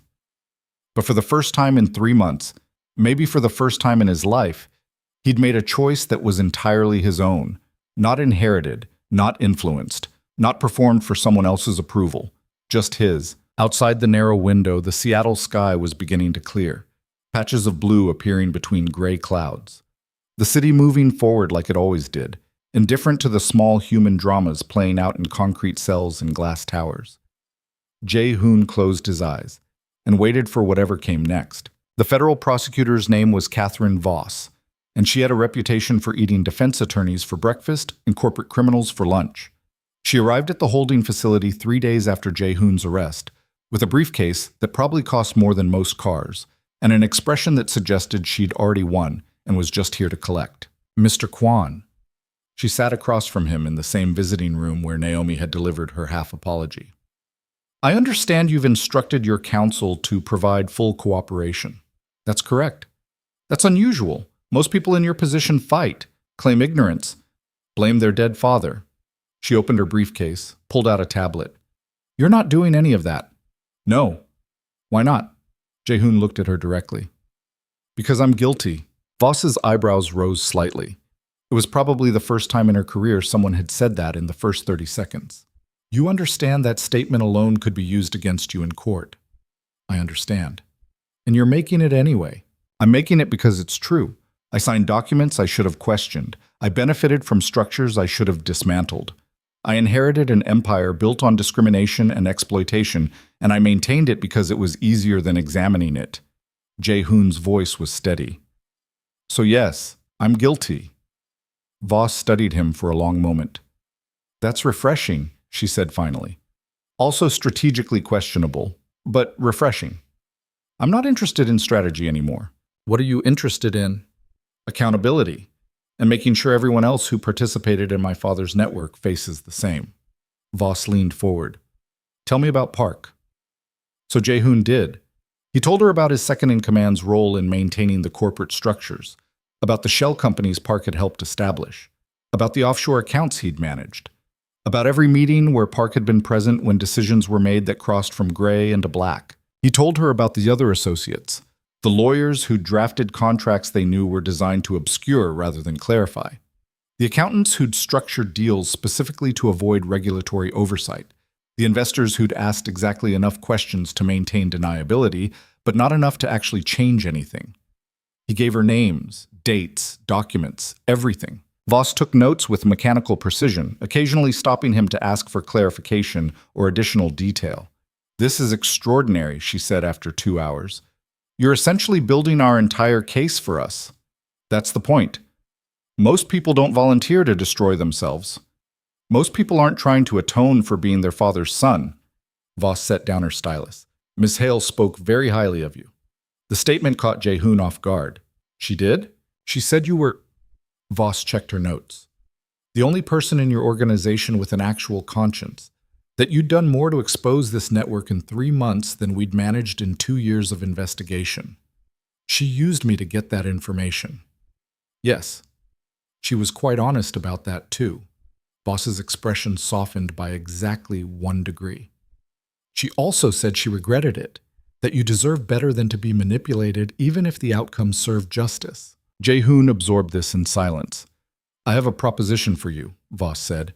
You testify against everyone in your father's network. Full cooperation. We'll recommend reduced sentencing, probably get you down to 3 to 5 years instead of 15 to 20. No. Voss blinked. Excuse me? I appreciate the offer, but no. I don't want reduced sentencing. I want to serve whatever sentence I've earned. That's... She stopped. Mr. Kwon, I'm offering you a way to do the right thing and protect yourself. Most people would take that deal in a heartbeat. I'm not most people. Clearly, Voss closed her tablet. Can I ask why? Because reduced sentencing suggests I'm less culpable than the others. I'm not. I had more power, more resources, more ability to change things. If anything, I'm more responsible. Jae-hoon's jaw tightened. I'll testify. I'll cooperate fully. But I won't accept special treatment for doing what I should have done years ago. Voss stared at him like he was a creature from another planet. "You're either the most principled person I've ever met," she said slowly, "or the most self-destructive. Probably both." She laughed. Actually laughed. "Okay, against my better judgment as a prosecutor, I'm going to tell you something. You're making a mistake. A noble one, but a mistake. Prison is—" She paused. "It's not redemption. It's just suffering, and suffering doesn't change the past." "I know, but maybe it changes the future." Voss shook her head. "Ms. Hale was right about you." "What did she say?" "That you were going to destroy yourself trying to be different from your father, and that someone should probably stop you." Voss stood. "I'm not going to stop you, but I want you to think about what you're doing. Really think. Because once you testify, once this goes to trial, there's no taking it back." "I've already thought about it." "Think harder." She left. Jae-hoon sat alone in the visiting room and wondered if she was right, if this was just elaborate self-destruction dressed up as accountability, if the difference even mattered. Then he thought about his father's letter. Be better than me. That's what he was trying to do, even if it killed him. The news broke that evening. Jae-hoon didn't see it. He was in a cell with no television and no internet. But Danny called his lawyer, who called the holding facility, who eventually told him what was happening. Seattle Business Air cooperates in federal fraud investigation. Jae-hoon Kwon provides evidence against entire corporate network dozens expected to be indicted in sprawling white-collar case. Within 6 hours, his phone, confiscated but still receiving messages, had 300 missed calls. Associates demanding to know what he'd done. Lawyers threatening to sue him for breach of fiduciary duty. People he'd known for years calling him a traitor, a coward, a fool who destroyed everything out of misplaced guilt. Danny was the only one who didn't sound angry. "Boss," he said when Jae-hoon was finally allowed to return his call, "you're trending on Twitter, and not in a good way." "I don't care about Twitter." "You should, because half the people are calling you a hero for exposing corruption, and the other half are calling you a snitch who betrayed his own people." Danny paused. "Also, someone leaked your father's memo, the one about Marcus Hale." Jae-hoon closed his eyes. "How bad?" "Bad. It's everywhere. News sites, social media, think pieces about systemic racism in Seattle business culture. Your father's legacy is—" Danny searched for the word. "Cooked. Completely cooked." "Good. Is it, though?" Danny's voice was careful.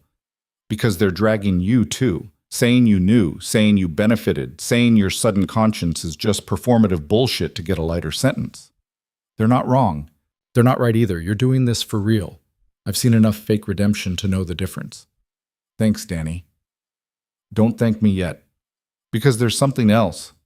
Danny's voice dropped. "Park is fighting back. He's claiming you coerced him, that you made threats, that he was just following orders from you and your father, and that he tried to blow the whistle, but you intimidated him into silence." Jae-hoon laughed. It sounded bitter even to his own ears. "Is anyone buying that?" "Some people are. He's got good lawyers. And he's playing the immigrant angle, Korean businessman persecuted by overzealous prosecutors, forced to work for a family that held his visa over his head." Danny sighed. "It's bullshit, but it's effective bullshit. Can Voss counter it? Maybe. If you testify. If you give her everything she needs to prove Park was actively involved, not just following orders, then I'll testify." "Boss," Danny hesitated. "Are you sure? Because once you get on that stand, Park's lawyers are going to tear you apart. They're going to make you look like a spoiled rich kid who's throwing everyone else under the bus to save himself. Let them." "That's not—" Danny stopped. "Okay. You know what? Fine. You want to be a martyr, be a martyr. But don't say I didn't warn you." The line went dead. Jae-hoon sat in his cell and stared at the concrete wall and tried to prepare himself for what was coming. The preliminary hearing was held 3 weeks later in a federal courthouse that looked like it had been designed specifically to make people feel small. Jae-hoon was brought in through a side entrance, hands cuffed, wearing the suit his lawyer had brought but looking like he hadn't slept in days, which he hadn't. The courtroom was packed. Press in the back rows, federal agents lining the walls, and in the gallery, faces he recognized. Associates who'd worked for his father, investors who'd profited from the network, lawyers who'd drafted the documents now being used as evidence. All of them staring at him with expressions ranging from hatred to betrayal to something that might have been fear. Park was at the defense table with 3 attorneys who looked like they collectively cost more per hour than most people made in a year. He didn't look at Jae-hoon when he entered, just kept his eyes fixed forward with the kind of discipline that came from knowing every camera in the room was watching. Naomi was there too, in the second row wearing a gray suit and an expression that was carefully neutral. When Jae-hoon's eyes met hers, something flickered across her face too fast to identify. The judge entered. Everyone stood. The preliminary hearing was supposed to be routine, just establishing probable cause for the charges, setting bail, scheduling the actual trial. Jae-hoon's lawyer had told him not to expect fireworks. His lawyer had been wrong. Park's lead attorney, a woman named Sandra Chen, who had a reputation for making prosecutors cry, started by filing a motion to dismiss all charges against her client based on prosecutorial misconduct. The government's entire case, she said, standing before the judge with the confidence of someone who'd won this argument 100 times before, is built on testimony from a witness who is himself facing charges. Jae-hoon Kwon has every incentive to lie, to exaggerate my client's involvement, to shift blame onto anyone who can't defend themselves because they trusted him. Voss stood. Your Honor, Mr. Kwon's testimony is corroborated by extensive documentary evidence. Documentary evidence that Mr. Kwon himself provided after being arrested, after facing decades in prison, after, conveniently, having a crisis of conscience that just happened to implicate everyone except the people he wanted to protect. Chen's voice was sharp. This isn't cooperation, it's strategic scapegoating. The judge looked skeptical. Ms. Chen, your client was second in command of an organization that moved hundreds of millions of dollars through fraudulent structures. The government has bank records, corporate filings, and witness testimony placing him at meetings where these structures were discussed, all of which can be explained as legitimate business activities. My client was an employee, Your Honor, not a decision-maker. He followed orders from Mr. Kwon and Mr. Kwon's father, and the moment he tried to raise concerns, he was threatened. That's a lie, Jae-hoon said. Every head in the courtroom turned. His lawyer grabbed his arm. Don't! But Jae-hoon was already standing. That's a lie, he repeated louder. Park wasn't following orders. He was actively involved in structuring these deals. He suggested half of them. The judge's gavel came down like a gunshot. Mr. Kwon, you will sit down and remain silent, or I will have you removed from this courtroom. Your Honor, I'm sorry, but I can't sit here and listen to him claim he was just following orders when… Mr. Kwon! The judge's voice dropped to freezing. Sit down. Jae-hoon's lawyer yanked him back into his seat, hissing something about contempt of court and making things worse. But the damage was done. Chen turned to face Jae-hoon directly. Your Honor, I move to have Mr. Kwon's outburst stricken from the record.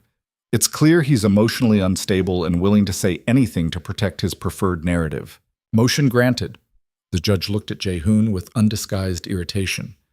Mr. Kwon, you will have an opportunity to testify at trial. Until then, you will remain silent. Is that clear? Yes, Your Honor. The hearing continued, but Jae-hoon barely heard it. His heart was pounding, his hands shaking with adrenaline and rage. He'd spent 3 weeks preparing to stay calm, to let the process work, to trust that truth would win out. But watching Park's attorney paint him as a victim while Park himself sat there with manufactured innocence was more than he could take. When the hearing finally ended, bail denied for Jae-hoon, granted for Park with conditions, they were led out through separate exits, but not before Park turned and looked at him directly, and smiled. It was a small smile, barely there, but unmistakable. Park had won the first round. Back in his cell, Jae-hoon tried to calm down. His lawyer visited an hour later, furious. What the hell were you thinking? Marcus Cohen was 60, expensive, and currently looking like he wanted to strangle his client. You don't interrupt a hearing. You don't accuse the defendant of lying. You especially don't do it when the judge is already skeptical of your testimony. He was lying. I don't care. You made yourself look unstable, emotional, exactly what Chen wants the jury to see. Cohen ran a hand through his hair. Do you understand how badly you just hurt our case? Our case? I thought I wasn't trying to help myself. You're not, but you are trying to help Voss convict actual criminals, and you just made that significantly harder. Cohen sat down. Chen is going to use that outburst. She's going to paint you as someone with a vendetta against Park, someone who's so consumed by guilt that you're willing to destroy innocent people to atone for your father's sins. Park isn't innocent. Then prove it on the stand, calmly, rationally, with evidence. Cohen's voice softened slightly. I know this is hard. I know watching him lie is infuriating, but you have to play the long game here. The long game is him walking free while I go to prison. The long game is justice, which sometimes takes patience. Jae-hoon wanted to argue, wanted to rage against the unfairness of a system where the person telling the truth looked worse than the person lying. But Cohen was right. He needed to stay calm, stay focused, trust the process, even when the process felt designed to protect people like Park. The trial date was set for 6 weeks later. Those 6 weeks were the longest of Jae-hoon's life. He spent them in a cell, reviewing testimony with Voss, preparing for cross-examination from defense attorneys who would make Cohen look gentle by comparison. Naomi visited once. She came during regular visiting hours, waited in line with other people seeing their incarcerated family members, and sat across from him with an expression that was difficult to read. You look terrible, she said. Thanks. I saw the preliminary hearing. Did you enjoy watching me implode? No. She was quiet for a moment. I wanted to tell you something before the trial starts, before things get worse. Worse than federal prison? Yes. Naomi leaned forward. Chen is going to come after you hard.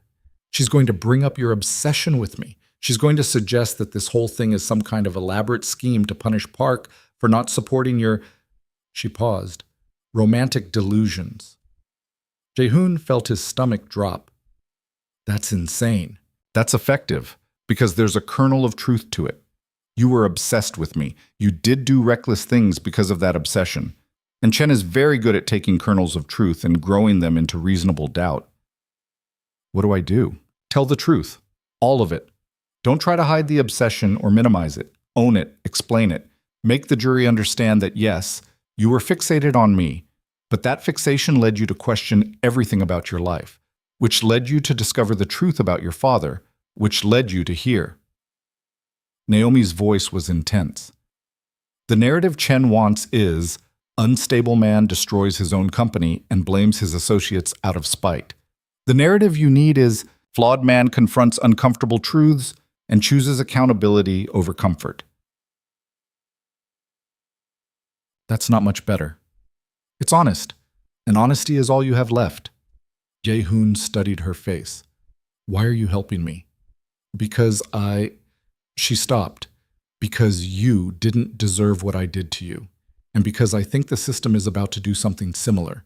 Use your guilt against you. Punish you for trying to be better. And that's not justice. Isn't it? I'm guilty. Of some things. Not everything Chen's going to accuse you of. Naomi stood. Just try to survive this. Okay? Why do you care? She didn't answer, just walked away, leaving Jae-hoon with more questions than he'd started with. The trial began on a Monday morning in late October. The courthouse steps were packed with protesters. Some held signs supporting Jae-hoon, accountability is justice, while others condemned him, rich kid playing victim. News crews from every major outlet filmed everything. Helicopters circled overhead. It was a circus. Jae-hoon was brought in through the underground entrance, hands cuffed, wearing a suit that Cohen had insisted made him look remorseful but not pathetic. The courtroom was even more packed than the preliminary hearing. Every seat filled, standing room only in the back. The jury filed in. 12 people who would decide the fate of everyone involved. They looked overwhelmed. Jae-hoon didn't blame them.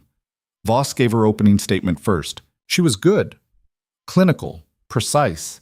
Laying out the case with the kind of clarity that made it seem inevitable. She showed them the corporate structures, the shell companies, the offshore accounts. She explained how money flowed from legitimate sources through increasingly opaque channels until its origins became untraceable. And she told them about David Kwan's empire. This case, she said, standing before the jury with her hands clasped, is about a system built by one man, maintained by his son, and enabled by dozens of associates who knew exactly what they were doing. It's about how power protects power, how privilege insulates privilege, and how occasionally someone inside that system develops a conscience. She gestured toward Jae-hoon, lumped. Jae-hoon Kwon is not a hero. He participated in this system for years. He signed documents, he approved deals, he benefited from structures that were designed to hide illegal activity. He is guilty. A murmur went through the courtroom. But he is also cooperating. He has provided evidence that will allow us to dismantle this entire network.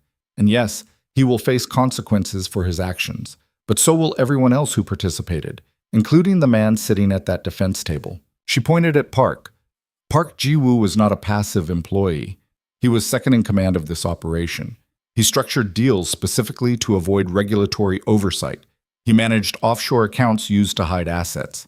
And when this investigation started, his first instinct was not to cooperate, but to deflect blame onto the one person who was actually trying to make things right. Voss walked back to her table. Over the next few weeks, you're going to hear a lot of testimony. You're going to see a lot of documents, and you're going to have to decide who's telling the truth. I trust you'll make the right decision. She sat down. Chen stood immediately. Ladies and gentlemen of the jury, she said, and her voice was warm, almost conversational. The prosecution wants you to believe this is a case about accountability, about justice, about a brave young man who risked everything to expose corruption. She paused. That's a nice story. It's also fiction. Chen walked toward the jury box, making eye contact with each juror. The truth is much simpler. Jae-hoon Kwon was arrested facing decades in federal prison. He was looking at the destruction of his entire life. And so he did what any desperate person would do. He looked for a way out. He looked for someone to blame. And he found my client. She turned, pointed at Park. Park Ji-woo is an immigrant. He came to this country 20 years ago with nothing. He worked his way up through legitimate business channels. He was hired by David Kwon to help manage investments. And yes, some of those investments used complex corporate structures, but complex doesn't mean illegal. And working for someone who later turns out to be corrupt doesn't make you corrupt. Chen's voice hardened. The prosecution wants you to believe that my client was an active participant in fraud, but they can't prove that. All they have is the testimony of a man who is himself facing charges, a man who has every reason to lie, a man who, by his own lawyer's admission, was obsessed with a woman who rejected him, who made reckless decisions because of that obsession, and who is now trying to salvage his reputation by destroying everyone around him. She let that sink in.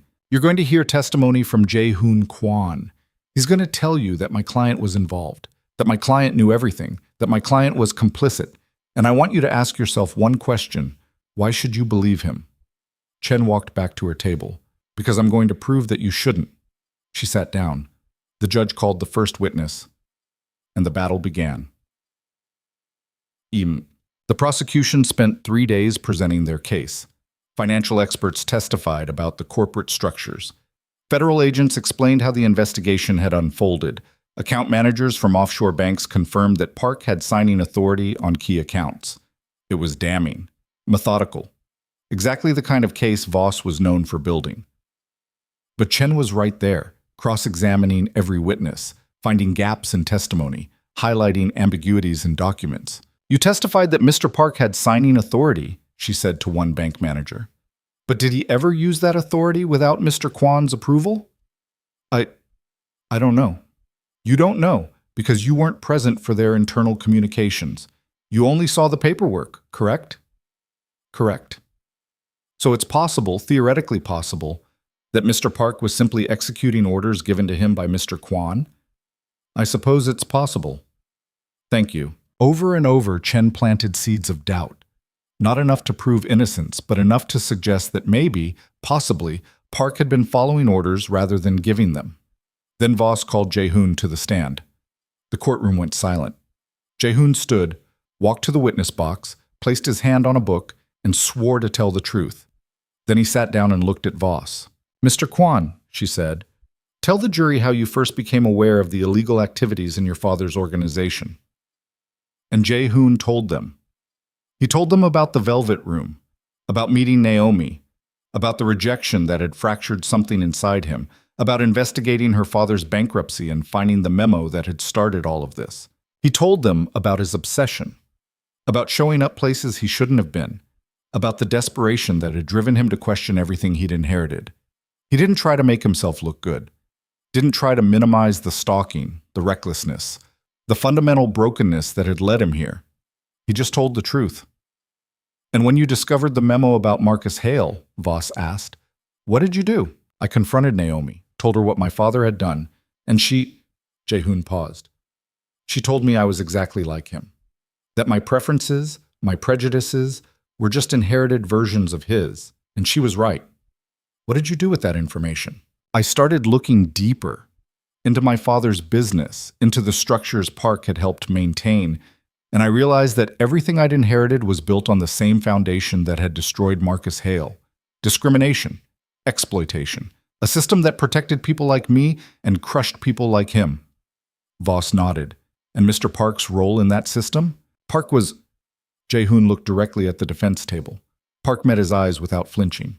"Park was essential. He didn't just follow orders, he suggested strategies. He identified opportunities. He was the one who proposed the Bellevue waterfront structure that triggered the federal investigation. My father built the empire, but Park perfected it." "Objection," Chen called out. "Speculation." "Sustained," the judge said. "Mr. Kwon, stick to what you personally observed." "I personally observed Park in dozens of meetings where we discussed how to structure deals to avoid regulatory oversight. I personally saw him draft proposals for shell companies. I personally heard him advise my father on how to move money offshore." Jae-hoon's voice was steady. He knew exactly what he was doing, and he was good at it. Voss continued questioning him for another hour, walking through specific deals, specific structures, specific moments where Park's involvement was undeniable. Then she turned him over to Chen. The defense attorney stood slowly, taking her time, letting the tension build. "Mr. Kwon," she said finally, "you've testified about your obsession with Ms. Hale, about how it led you to question everything in your life. Would you say that obsession was healthy?" "No." "Would you say it was rational?" "No." "Would you say it caused you to make decisions that, in retrospect, were reckless and potentially harmful?" Jae-hoon saw where this was going. "Yes. And yet we're supposed to trust your judgment now, about my client, about these supposedly illegal activities." Chen moved closer. "Isn't it possible that you're still making reckless decisions? That you're so consumed by guilt that you're seeing criminality where there's only complexity?" "No." "No?" Chen smiled. "You were so obsessed with the woman who rejected you that you investigated her dead father. You showed up at her workplace, her home, her regular locations. You had someone hack into confidential records, and you're telling this jury that your judgment is reliable." "My judgment was compromised then. It's not now." "How convenient. You were unstable when it benefited you to be unstable. Now you're rational when it benefits you to be rational." Chen's voice was sharp. "Or maybe, just maybe, you're still the same desperate, obsessive person you were 3 months ago. And now you're fixating on destroying my client instead of pursuing Ms. Hale." "That's not—" "Isn't it?" Chen pulled out a document. "This is a text message you sent to your associate, Danny Chen, 3 days before your arrest. Would you like me to read it?" Jae-hoon's stomach dropped. He'd forgotten about that text. "I need Park gone, whatever it takes." Chen looked up. "Whatever it takes. That doesn't sound like justice, Mr. Kwon. That sounds like a vendetta." "It was—" Jae-hoon struggled to find the words. "I was frustrated. Park had just told me he was going to protect the business by turning me in. I was angry. So angry that you wanted him gone. Whatever it takes." Chen set down the document. "And now here we are. You're testifying against him, providing evidence that could send him to prison for decades, getting exactly what you wanted. I wanted accountability for both of us." "Did you?" Chen's expression was skeptical. "Because from where I'm sitting, you're the one cooperating, getting credit for your supposed bravery, while my client, who tried to stop you from destroying everything, is sitting at the defense table facing charges." "He tried to stop me because he was protecting himself, or because he was trying to save a legitimate business from being destroyed by your guilt-driven spiral." Chen walked back toward her table. "No further questions. Jae-hoon sat in the witness box, his hands shaking, and watched Chen sit down with the satisfied expression of someone who just landed every punch. Voss stood for redirect. Mr. Kwan, you sent that text message about Mr. Park 3 days before your arrest. Had you already decided to cooperate with federal prosecutors at that point? No, I was still trying to figure out what to do. So when you said, whatever it takes, were you referring to legal cooperation or something else? Jae-hoon thought about it. I don't know. I was angry. I wasn't thinking clearly. But ultimately, what did you do?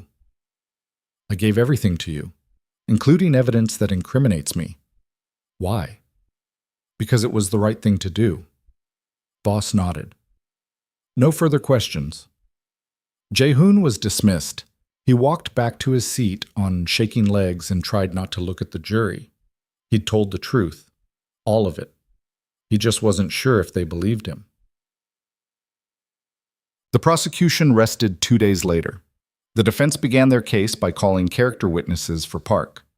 Business associates who testified about his integrity, community members who spoke about his charitable work, a pastor who said Park had confided in him about his concerns regarding the Kwan family business. It was effective, damaging. Then Chen called her star witness.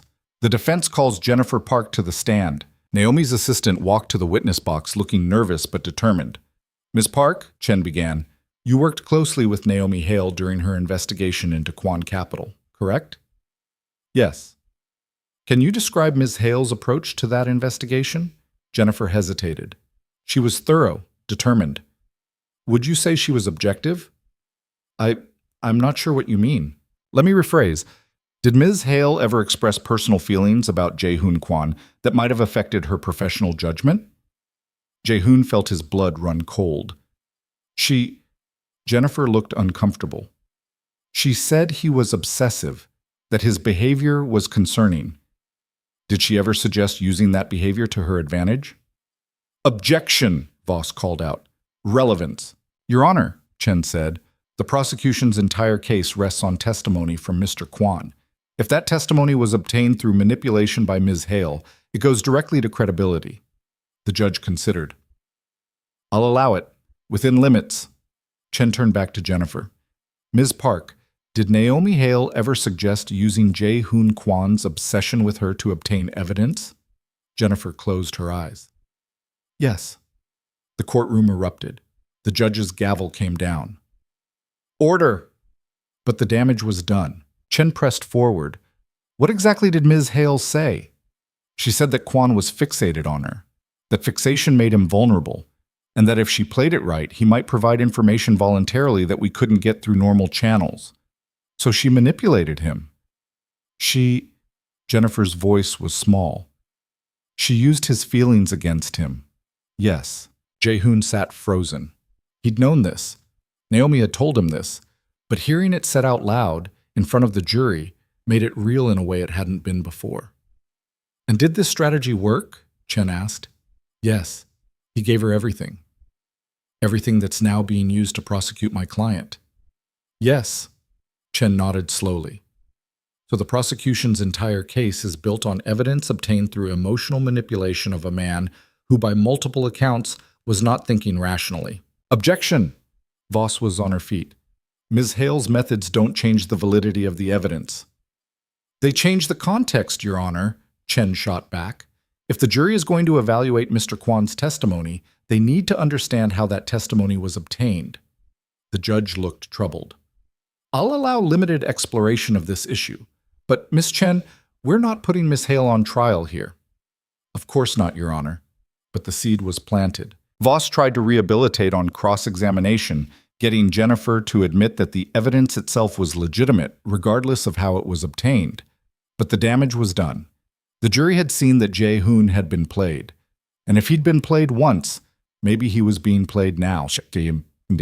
Closing arguments began on a Friday afternoon. Voss went first, methodically walking through the evidence, the testimony, the undeniable trail of documents that proved Park's involvement. Don't let emotion distract you from facts, she told the jury. Yes, Jae-hoon Kwan made mistakes. Yes, he was manipulated. But the evidence speaks for itself. Park Ji-woo was not a victim. He was a participant, and he deserves to be held accountable. Then Chen stood. "Ladies and gentlemen," she said, "the prosecution wants you to ignore context. They want you to look at documents and testimony in isolation, without considering the human being behind them." She gestured toward Jae-hoon. That human being is broken, obsessive, desperate. He was so fixated on a woman who rejected him that he destroyed his entire life trying to prove he wasn't the person she accused him of being. And now we're supposed to trust his testimony? We're supposed to believe that his accusations against my client are based on truth rather than continued desperation? Chen's voice rose. "This is not a case about justice. This is a case about a guilty man trying to drag innocent people down with him. Don't let him." She sat down. The jury was dismissed to deliberate, and Jae-hoon was led back to his holding cell to wait. 3 days. That's how long the jury deliberated. 72 hours of Jae-hoon sitting in a cell, unable to eat, unable to sleep, replaying every moment of his testimony and wondering if he'd done enough. Wondering if truth was enough.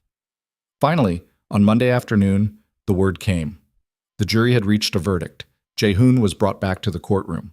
The gallery was packed again, every seat filled with people who'd been following the trial. Naomi was there, in the same seat she'd occupied every day. When Jae-hoon entered, she met his eyes, and for the first time he saw something in her expression that looked like fear. The jury filed in. None of them looked at the defense table. That was a good sign, or a terrible one. Jae-hoon couldn't remember which. The foreperson stood. "Has the jury reached a verdict?" the judge asked. "We have, Your Honor." "On the count of wire fraud, how do you find?" The foreperson looked at Park. "We find the defendant guilty." The courtroom exploded. Park's face went white. His lawyers immediately started whispering to him. "On the count of conspiracy to commit securities fraud?" "Guilty." "On the count of money laundering?" "Guilty." Every count. Guilty on every single count. Jae-hoon felt something in his chest release that he didn't know had been locked. They'd believed him. The jury had heard everything, the obsession, the manipulation, the desperation, and they'd believed him anyway. Because the evidence was real. The documents were real. The truth was real. Park was led out in handcuffs, his face a mask of shock and rage. As he passed Jae-hoon's table, he stopped. "You destroyed everything," Park said quietly. "For what? To impress a woman who used you?" Jae-hoon looked at him directly. "No," he said, "to be better than my father." Park was led away. The judge set a sentencing date for both of them, 6 weeks out, enough time for pre-sentencing reports and victim impact statements. Then the courtroom began to clear. Jae-hoon was being led back to holding when someone called his name. "Wait." He turned. Naomi was standing there, her professional mask completely gone, replaced by something raw and unguarded. "I need to tell you something," she said. The guards looked uncertain, but Voss nodded and they stepped back slightly. Naomi moved closer. "I lied," she said quietly, in the visiting room, "when I said none of it meant anything, that you were just a target." Jae-hoon's heart stopped. "I lied because it was easier than admitting the truth.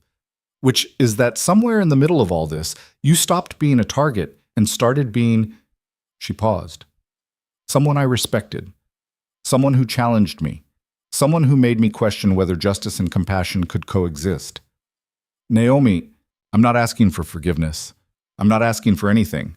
I just needed you to know that before they sentence you. Before this ends." Her voice cracked slightly. "You deserved better than what I did to you, and I'm sorry." She turned to walk away. "Naomi," Jae-hoon said. She stopped. "Thank you for telling me." She nodded without turning around, and then she was gone. Jae-hoon was led back to his cell. He sat on the concrete bench and tried to process what had just happened. Park had been convicted. The network was being dismantled. Justice was happening. And Naomi had just told him that maybe, possibly, some part of what they'd had was real. In 6 weeks, he'd be sentenced. In 6 weeks, his fate would be sealed. But for right now, in this moment, Jae-hoon felt something he hadn't felt in months. Not quite peace, but maybe the beginning of it. The 6 weeks before sentencing felt like 6 years. Jae-hoon spent them in a federal holding facility that smelled like disinfectant and defeat, sharing space with men who'd made different mistakes but ended up in the same concrete boxes.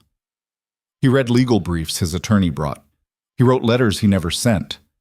He stared at walls that had been stared at by thousands of people before him, all of them trying to figure out how their lives had led to this exact point. Park was in a different facility, higher security, because the prosecution had argued he was a flight risk. Jae-hoon tried not to think about him, tried not to imagine what Park was feeling, what he was planning, whether he blamed Jae-hoon or himself or the universe for the implosion of everything they'd built. Mostly, he failed. Danny visited once a week, bringing news from the outside world that felt increasingly irrelevant. The investigation had expanded. 18 more people had been indicted based on the documents Jae-hoon had provided. The Kwon capital empire was being dismantled piece by piece, sold off to settle debts and restitution payments. The penthouse was gone. The office building was gone. Everything his father had built was being liquidated to pay for the damage that building had caused. Public opinion is split, Danny said during one visit, his laptop open to show headlines Jae-hoon hadn't asked to see. Half the people think you're a whistleblower who should get a medal. The other half think you're a traitor who should rot. What do you think? Jae-hoon asked. Danny closed the laptop. I think you're a guy who got tired of being someone he wasn't. And that's scarier to most people than just being a criminal. It was the most insightful thing anyone had said to him in weeks. Naomi didn't visit again. Jae-hoon told himself he didn't expect her to. She'd said what she needed to say in the courthouse hallway, and that was more than he'd had any right to receive. She had her own life to rebuild. Her reputation to repair after the trial had exposed her manipulation tactics, her cases to manage, her walls to reconstruct. But he thought about her constantly, about the way she'd looked at him in that hospital room when she'd been vulnerable for the first time, about the controlled fury in her voice when she'd read his father's memo, about the crack in her professional mask when she'd admitted that some part of what they'd had was real. He wondered if she thought about him. Then he wondered why it mattered. Job. The sentencing hearing was scheduled for a Thursday in December. Seattle had turned gray and cold, the kind of weather that made everything feel temporary and fragile. Jae-hoon was brought to the courthouse early, before the crowds gathered, and placed in a holding cell with a view of nothing. Cohen arrived an hour before the hearing with a folder full of character letters. These are from people who worked for you, he said, spreading them on the table between them. Employees who wanted the judge to know that you weren't just the sum of your father's mistakes, that you actually cared about people, that you tried to do right by them even when it cost you. Jae-hoon picked up one of the letters, read the first few lines, set it down before he could finish. It won't matter, he said. It might. Cohen's voice was careful. Judge Morrison has a reputation for considering context, for understanding that people are complicated.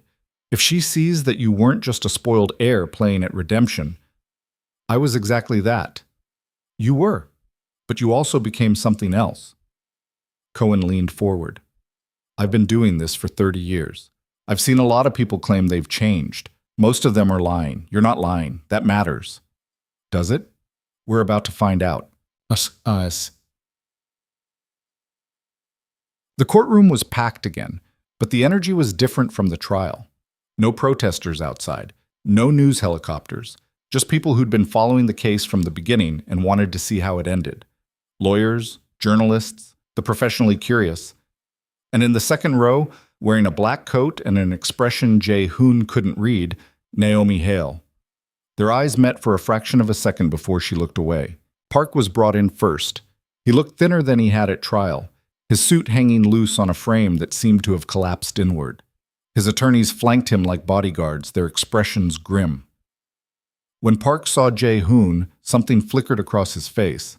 Not anger, not hatred, something closer to exhaustion. They'd destroyed each other. And for what? Judge Morrison entered. Everyone stood. The hearing began with Park's sentencing. The prosecution presented their case. Voss stood and methodically outlined Park's crimes, his role in the network, the damage he'd caused to investors and competitors, and the basic integrity of the financial system. Mr. Park was not a follower, she said. He was an architect, and he should be sentenced accordingly. Chen stood for the defense. She tried, gave an impassioned speech about Park's immigration story, his decades of hard work, the way he'd been corrupted by a system he didn't create. She presented character witnesses who testified to his generosity, his dedication to community, his remorse. Park himself spoke. He stood at the podium, hands gripping the wood like it was the only thing keeping him upright, and addressed the court. "I made mistakes," he said, and his voice was hoarse. "I justified them by telling myself I was just doing my job, just following the path that had been laid out for me. But that was a lie. I knew what we were doing. I knew it was wrong. And I did it anyway because it was easier than standing up." He paused, looked at Jae-hoon. "I blamed you for destroying everything, but you didn't destroy it. You just stopped pretending it was worth saving. And I hated you for that because it meant I had to look at what I'd become." Park turned back to the judge. "I don't expect mercy. I don't deserve it. I just want to say that I'm sorry for the people I hurt, for the system I enabled, for being exactly the kind of person I swore I'd never be." He sat down. Judge Morrison reviewed her notes for what felt like an eternity. Then she looked up. "Mr. Park," she said, "you've been convicted of serious crimes, crimes that undermined the integrity of our financial system and caused real harm to real people. The sentencing report recommends 15 to 20 years. Park closed his eyes. "I'm going to depart downward from that recommendation," Morrison continued. "Not because I think your crimes weren't serious, but because I believe your remorse is genuine, and because I think there's a difference between being the architect of a corrupt system and being someone who got caught in one and made terrible choices trying to survive it."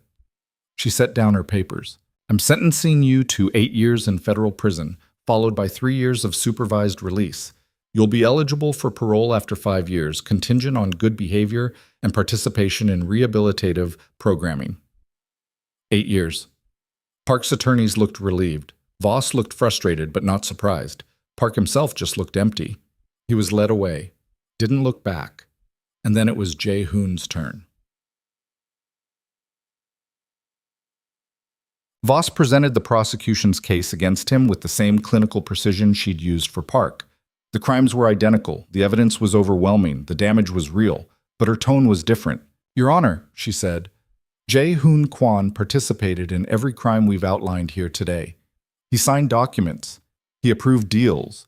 He benefited from structures designed to hide illegal activity. Under normal circumstances, I would recommend a sentence commensurate with his role in this network." She paused. "But these are not normal circumstances. Mr. Kwon did something that, in my 20 years as a prosecutor, I have never seen. He cooperated fully, not for a deal, not for reduced sentencing, but because he believed it was right. He provided evidence that implicated himself. He testified truthfully even when that testimony was used against him, and he refused every opportunity to minimize his culpability." Voss looked at Jae-hoon directly. "He is guilty. He should face consequences. But he has already faced consequences that go beyond what the law requires. He has destroyed his reputation, his wealth, his relationships, and his future. Not because he had to, but because he chose to." She turned back to the judge. "The government recommends a sentence of 4 years with credit for time served. It's less than he deserves legally, but more than he deserves morally." She sat down. Cohen stood for the defense. He presented the character letters, spoke about Jae-hoon's cooperation, emphasized his client's genuine transformation from someone who'd inherited corruption to someone who'd chosen to dismantle it. "Your Honor," Cohen said, "my client could have fought these charges. He could have used his resources to drag this case out for years. He could have blamed his father, blamed Park, blamed anyone but himself. But he didn't. He stood up and said, 'I'm guilty. Hold me accountable.'" Cohen's voice softened. "That kind of honesty is rare, especially in this courtroom. And while I'm not asking you to excuse his crimes, I'm asking you to recognize that punishment has already occurred. Jae-hoon Kwon has lost everything. The question is whether the purpose of sentencing is pure retribution or whether it includes rehabilitation. Because if it includes rehabilitation, my client has already done the work." He sat down. Judge Morrison looked at Jae-hoon. "Mr. Kwon, do you wish to address the court?" Jae-hoon stood. His hands were shaking. He gripped the podium the same way Park had, trying to anchor himself to something solid in a world that had stopped making sense months ago. "Your Honor," he began, and his voice cracked immediately. He cleared his throat. Tried again. I don't know what I'm supposed to say here. I've spent 6 weeks trying to figure out how to explain what I did and why I did it, and I still don't have good answers. He looked at the gallery, at the faces watching him. I inherited an empire built on prejudice and exploitation. I could have questioned it, could have examined it, could have asked whether it was worth inheriting, but I didn't. I just took it because it was easier than thinking about what it cost. His eyes found Naomi's. She was watching him with an intensity that made breathing difficult. Then I met someone who forced me to look at what I'd become, who saw through every excuse I'd made for myself and made me see them too. And I realized I had a choice. I could keep pretending that inheriting corruption made me less responsible for it, or I could stop pretending. Jae-hoon's voice grew steadier. I chose to stop pretending. I chose to cooperate. I chose to provide evidence even when it implicated me. Not because I thought it would save me, but because it was the only way to actually be different from my father instead of just wanting to be different. He turned back to Judge Morrison. I'm guilty of everything I've been charged with. I benefited from systems that hurt people. I signed documents I should have questioned. I was complicit in crimes that destroyed lives. And I deserve to be punished for that. He paused. But I also think I deserve to be recognized for trying to make it right. Not forgiven, not excused, just recognized. Because the easiest thing would have been to protect myself and let the system continue. And I didn't do the easy thing. Jae-hoon sat down. The courtroom was silent. Judge Morrison reviewed her notes, made additional notations, looked at something on her computer screen. Finally, she spoke. Mr. Kwan, I've been a federal judge for 18 years. In that time, I've sentenced hundreds of people for financial crimes. Most of them claim innocence. Most of them blame others. Most of them show remorse only after they're caught. She looked at him directly. You didn't do any of that. You confessed. You cooperated. You took full responsibility for your actions in a way that actually meant something. And that matters. Morrison set down her papers. But it doesn't erase what you did. You participated in a criminal enterprise for years. You signed documents that facilitated fraud. You benefited from structures designed to hide illegal activity. Those are serious crimes with serious consequences. Jae-hoon braced himself. I'm sentencing you to 3 years in federal prison with credit for time served. You'll serve approximately 2 more years, followed by 3 years of supervised release. During that release period, you'll be required to continue cooperating with ongoing investigations related to your father's network. You'll also be required to participate in community restitution programs focused on financial literacy and accountability. 3 years, 2 more years of concrete walls and fluorescent lights, and trying to figure out who he was when he wasn't his father's son. It felt like mercy and punishment in equal measure. Additionally, Morrison continued, I'm ordering that all remaining assets connected to Kwan Capital be liquidated and distributed as restitution to victims of the fraud network. This includes properties held in your name, investment accounts, and any other assets that can be traced to illegal activity. Jae-hoon nodded. He'd expected this. Do you understand the sentence? Yes, Your Honor. Do you have anything else to say? Jae-hoon stood one more time. Just thank you for seeing that I was trying. Morrison's expression softened by a fraction. Good luck, Mr. Kwan. He was led away. The media frenzy lasted about a week. Headlines debated whether 3 years was too lenient or appropriately merciful. Think pieces analyzed the implications of cooperation versus punishment. Social media divided into camps and argued about justice and redemption and whether people who'd done terrible things deserved second chances. Jae-hoon saw none of it. He was transferred to a federal correctional facility in Oregon, placed in medium security, and assigned to a cell with a tax evader from Portland who snored like a dying engine. Prison was exactly as terrible as everyone said it would be. The food was institutional. The routine was mind-numbing. The other inmates ranged from resigned to hostile, and Jae-hoon quickly learned that being the guy who'd turned on his own organization made him popular with nobody. But he survived. He got a job in the prison library, shelving books and helping inmates with legal research. He participated in the financial literacy program the judge had mandated, which involved teaching other prisoners about budgeting and avoiding predatory loans and understanding how systems were designed to trap people. It was humbling. sitting in a room full of men who'd made different mistakes but ended up in the same place, trying to explain concepts he'd spent his entire life taking for granted. But it was also clarifying, because these men, unlike the people Jae-hoon had known in his previous life, had no illusions about the system. They knew it was rigged. They knew it protected some people and crushed others. They knew that the difference between success and incarceration was often just circumstances of birth. Jae-hoon had spent 34 years benefiting from those circumstances without acknowledging them. Now he was teaching people who'd been crushed by them. The irony wasn't lost on anyone. Danny visited every month, bringing updates from the outside world that Jae-hoon wasn't sure he wanted, but accepted anyway. The investigation had concluded. 32 people total had been indicted. Most had taken plea deals. A few had fought and lost. The Kwon Capital Network was completely dismantled, its assets distributed to victims and regulatory agencies. "Your father's legacy is gone," Danny said during one visit. "Like, completely gone. There's nothing left except court records and cautionary tales."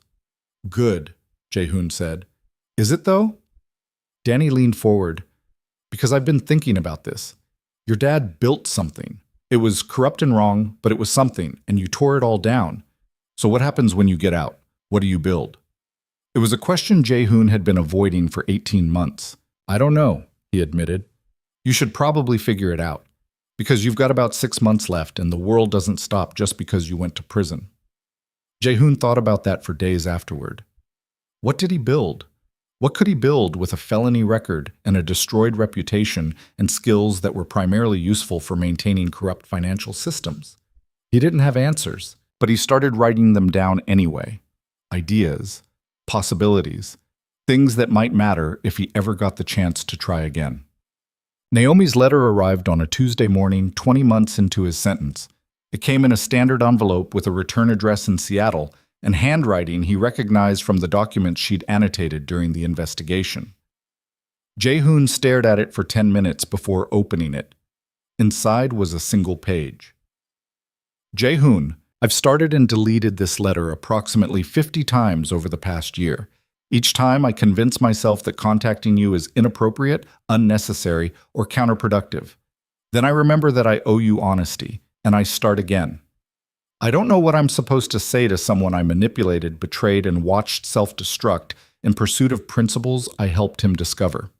Sorry feels inadequate. Thank you feels transactional.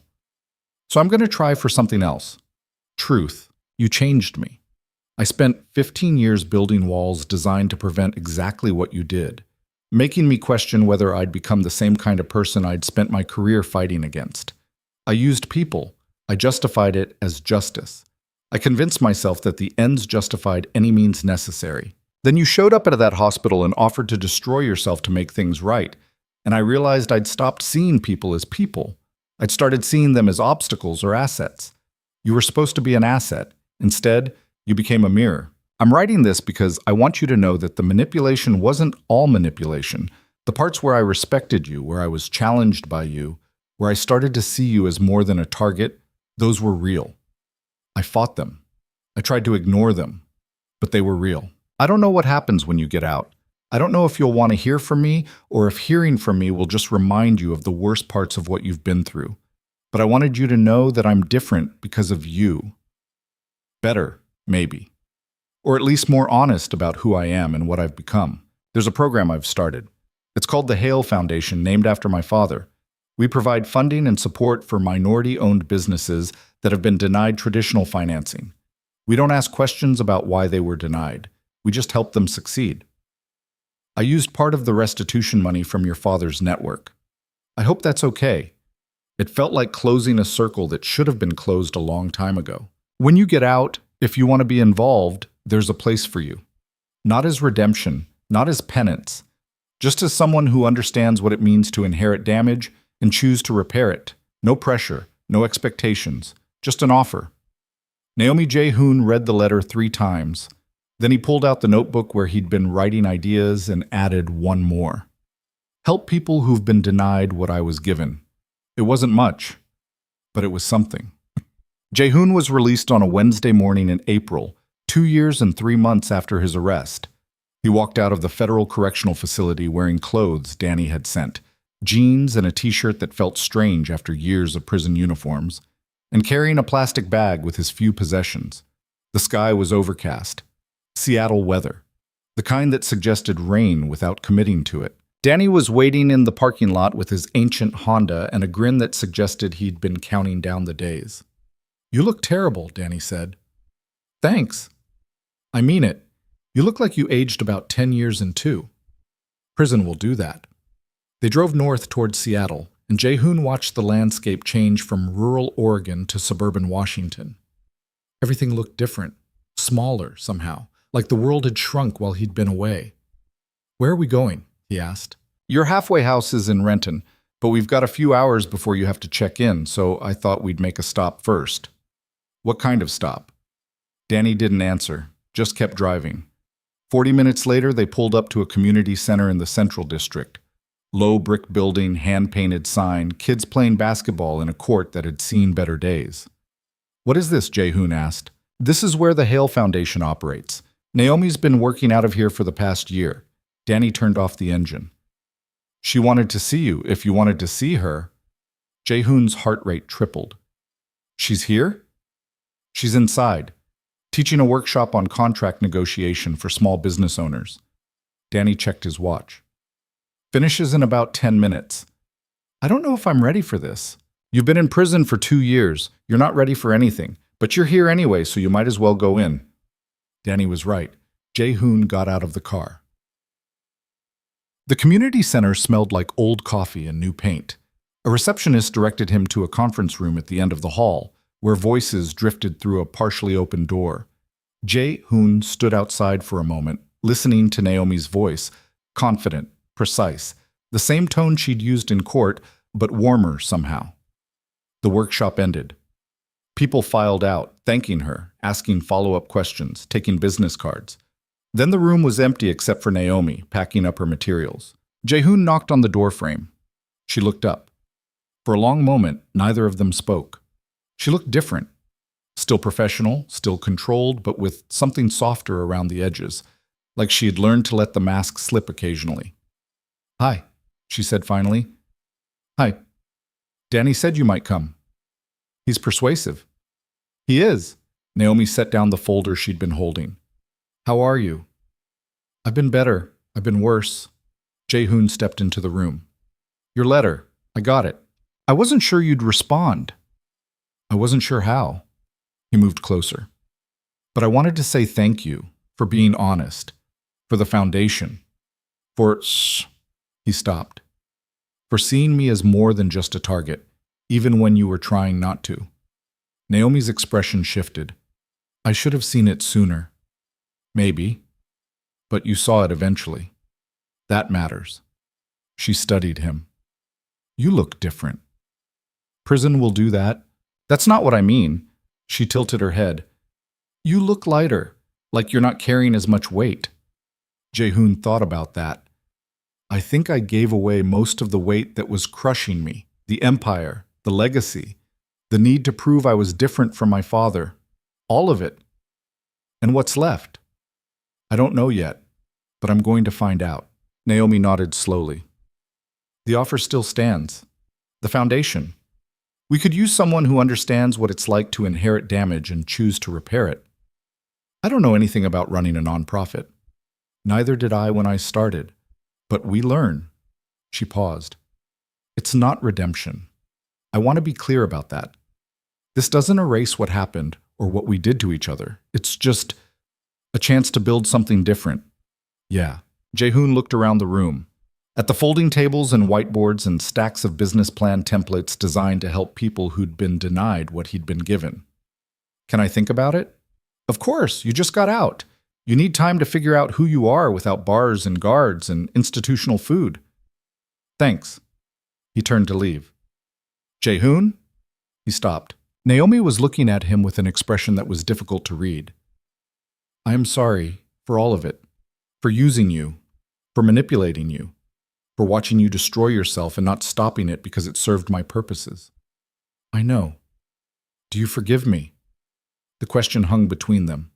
Jae-hoon thought about it, really thought about it. I don't know, he said honestly.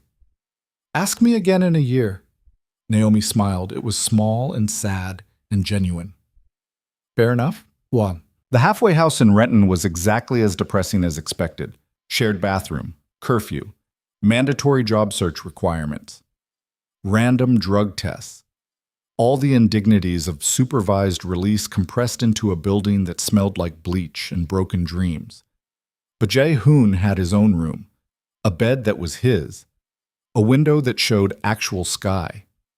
It was more than he'd had for 2 years. He got a job washing dishes at a restaurant downtown, minimum wage, long hours, hot, greasy work that left him exhausted and smelling like fryer oil. It was honest. Every 2 weeks, he met with his parole officer, a woman named Patricia, who'd seen everything and was impressed by nothing but seemed to appreciate that Jae-hoon actually showed up on time and passed his drug tests. Most people in your position spend their entire release period looking backward, she said during one meeting, trying to recapture what they lost. You seem like you're looking forward, because there's nothing behind me worth recapturing. Smart man. 3 months into his release, Jae-hoon started volunteering at the Hale Foundation. Just a few hours a week at first, helping with paperwork, sitting in on workshops, learning how Naomi had structured the organization to avoid the exact kinds of discriminatory practices his father had employed. They didn't talk about the past, didn't analyze what had happened between them or what it meant, just worked side by side on something that mattered more than either of their individual damage. Slowly, carefully, something that might have been friendship began to form. Not romance. Not forgiveness. Just two people who'd hurt each other learning to exist in the same space without causing additional harm. 6 months after his release, Jae-hoon moved out of the halfway house into a studio apartment in Beacon Hill. It was tiny. 4th floor walk-up, radiator that clanged, view of a parking lot. It was his. He furnished it with donations from thrift stores and hand-me-downs from Danny, bought groceries with money he'd earned washing dishes, learned how to cook basic meals because eating out was a luxury he couldn't afford.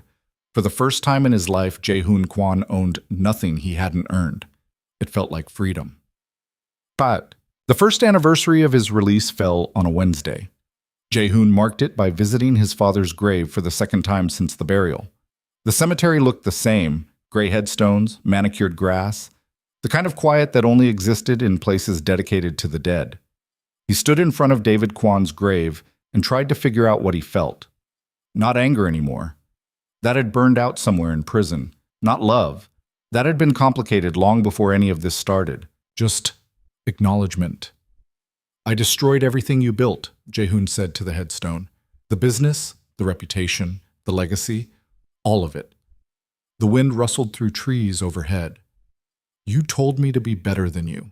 I don't know if I am, but I'm trying, and I'm doing it by tearing down the foundation you laid and building something different on top of the ruins. He paused. I think you'd hate what I've become, and I think that means I'm finally doing something right. Jae-hoon turned and walked away. He didn't look back. That evening, the Hale Foundation held a fundraiser. Small event. Local business owners, community leaders, people who'd been helped by the program. Nothing like the galas Jae-hoon had attended in his previous life, where champagne cost more than most people's mortgages, and everyone was performing wealth instead of discussing it. This was real people talking about real problems and real solutions. Jae-hoon helped set up chairs, arranged name tags, made sure the coffee station was stocked. Naomi found him in the kitchen, elbow deep in dishwater. You don't have to do that, she said. We have volunteers. I am a volunteer. You know what I mean. Jae-hoon dried his hands. I like being useful, in a way that doesn't involve exploiting people. Naomi leaned against the counter. Can I ask you something? Sure. Do you ever regret it? Destroying your father's empire, going to prison, losing everything? Jae-hoon thought about it. Every day, he said honestly, and never. That doesn't make sense. It does if you understand that regret and certainty aren't opposites. He set down the towel. I regret the pain I caused. The people who lost jobs when Kwon Capital collapsed. The investors who lost money. All of it. But I don't regret the choice, because the alternative was spending the rest of my life maintaining a system I knew was wrong, and I couldn't do that. Not after meeting you. Naomi was quiet for a moment. I've been thinking about what you said, she said finally, when I asked if you forgave me. You said to ask again in a year. It's only been 1 year since release, not since… I know, but I'm asking anyway. She looked at him directly. Do you forgive me? Jae-hoon met her eyes.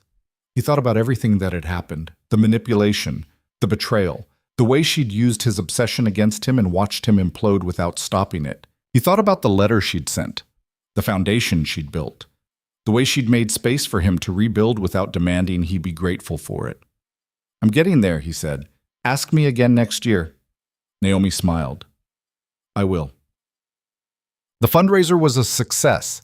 They raised enough money to fund 3 new business loans, made connections with people who wanted to help, heard stories from entrepreneurs who'd been denied funding for reasons that had nothing to do with their business plans and everything to do with systemic bias.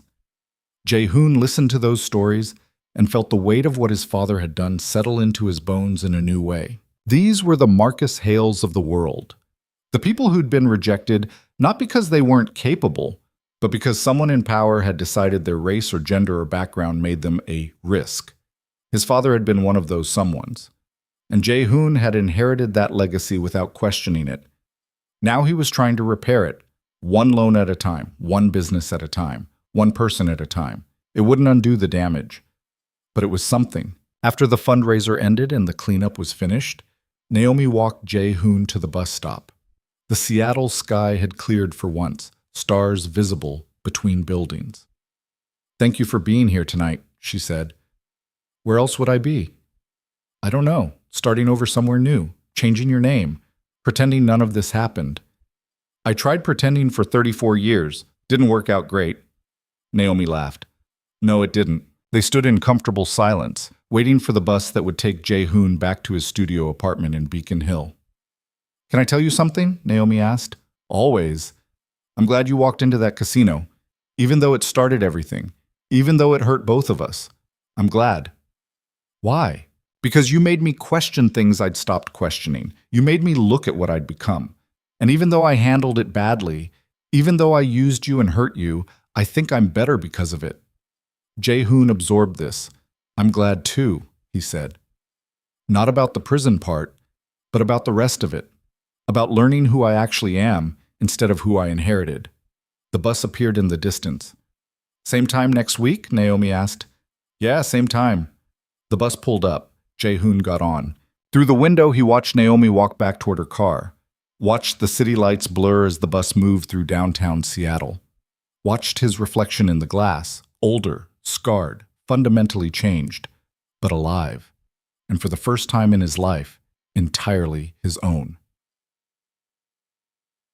2 years later, on a morning that tasted like rain and possibility, Jae-hoon Kwon stood in front of a group of formerly incarcerated people at a reentry program in South Seattle. He was there to teach financial literacy, to explain how systems worked and how to navigate them when those systems were designed to keep you out. Most of you know my story, he said, looking at faces that ranged from skeptical to hopeful. I inherited wealth built on exploitation. I maintained that wealth without questioning where it came from, and when I finally looked at what I'd become, I chose to destroy it rather than continue pretending it was legitimate. He paused. I'm not here to tell you that destroying everything is the answer. I'm here to tell you that building something new is possible, even when it feels impossible, even when you've lost everything, even when the world has decided you're irredeemable. Someone in the back raised a hand. How do you know you're building something good this time? How do you know you're not just making new mistakes? It was a good question. I don't, Jae-hoon said honestly. I question myself every day. I second-guess decisions. I wake up wondering if I'm fooling myself into thinking I've changed when I'm just performing change. So how do you keep going? Because the alternative is going back to who I was, and I'd rather fail trying to be better than succeed at being someone I hate. The class ended. People filed out. A few stopped to shake his hand, to thank him, to share their own stories of trying to rebuild after everything collapsed. Jae-hoon listened to each one, gave what advice he could, admitted when he didn't have answers. Outside, Naomi was waiting. They'd fallen into a pattern over the past 2 years. working together at the foundation, having coffee once a week to discuss cases and strategies, building something that wasn't quite friendship and wasn't quite partnership but existed in the space between. "How'd it go?" she asked. "Good. Hard. Someone asked how I know I'm not just making new mistakes." "What'd you say?" "That I don't know, but I'm trying anyway." Naomi nodded. "That's honest." They walked through the Central District, past murals and community gardens, and businesses that had survived despite systems designed to crush them. "I've been thinking," Naomi said, "about expansion. The foundation is doing well, but there are so many people we can't reach. So many Marcus Hales out there who need what we're offering." "What are you proposing?" "Satellite offices, Portland, Oakland, maybe LA, places where the same problems exist but the resources don't." She looked at him. "I'd need help. Someone who understands the work and is willing to actually do it instead of just talking about it." "You're offering me a job." "I'm offering you a partnership, equal stake, equal say, equal responsibility when things go wrong." Jae-hoon stopped walking. "Why?" "Because you've earned it. Because I trust you. And because—" Naomi paused. "Because I think we do better work together than apart, even with all the history. Maybe especially because of it. This isn't redemption. No, it's just work that matters." Jae-hoon looked at her, at this woman who'd seen him at his absolute worst and still thought he was worth partnering with, who'd manipulated him and betrayed him, and then spent 2 years proving that people could change if they actually wanted to. "Okay," he said. "Okay? Yeah, let's build something." Naomi smiled. "We already are."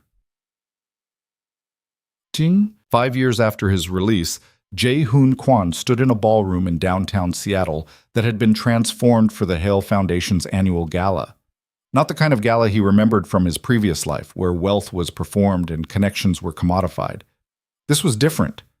Business owners who'd been funded by the foundation, community leaders who'd partnered with them, people who'd been told no by traditional systems and found yes here. Naomi stood at the podium giving a speech about the year's successes. "We funded 83 businesses," she said, "created over 400 jobs, provided financial literacy training to more than 2,000 people. And we've done it by asking one simple question: what if we invested in people instead of just portfolios?" Applause filled the room. But none of this would be possible without partnership, without people who understand that repairing damage isn't about grand gestures. It's about showing up every day and doing the work. She gestured toward Jae-hoon.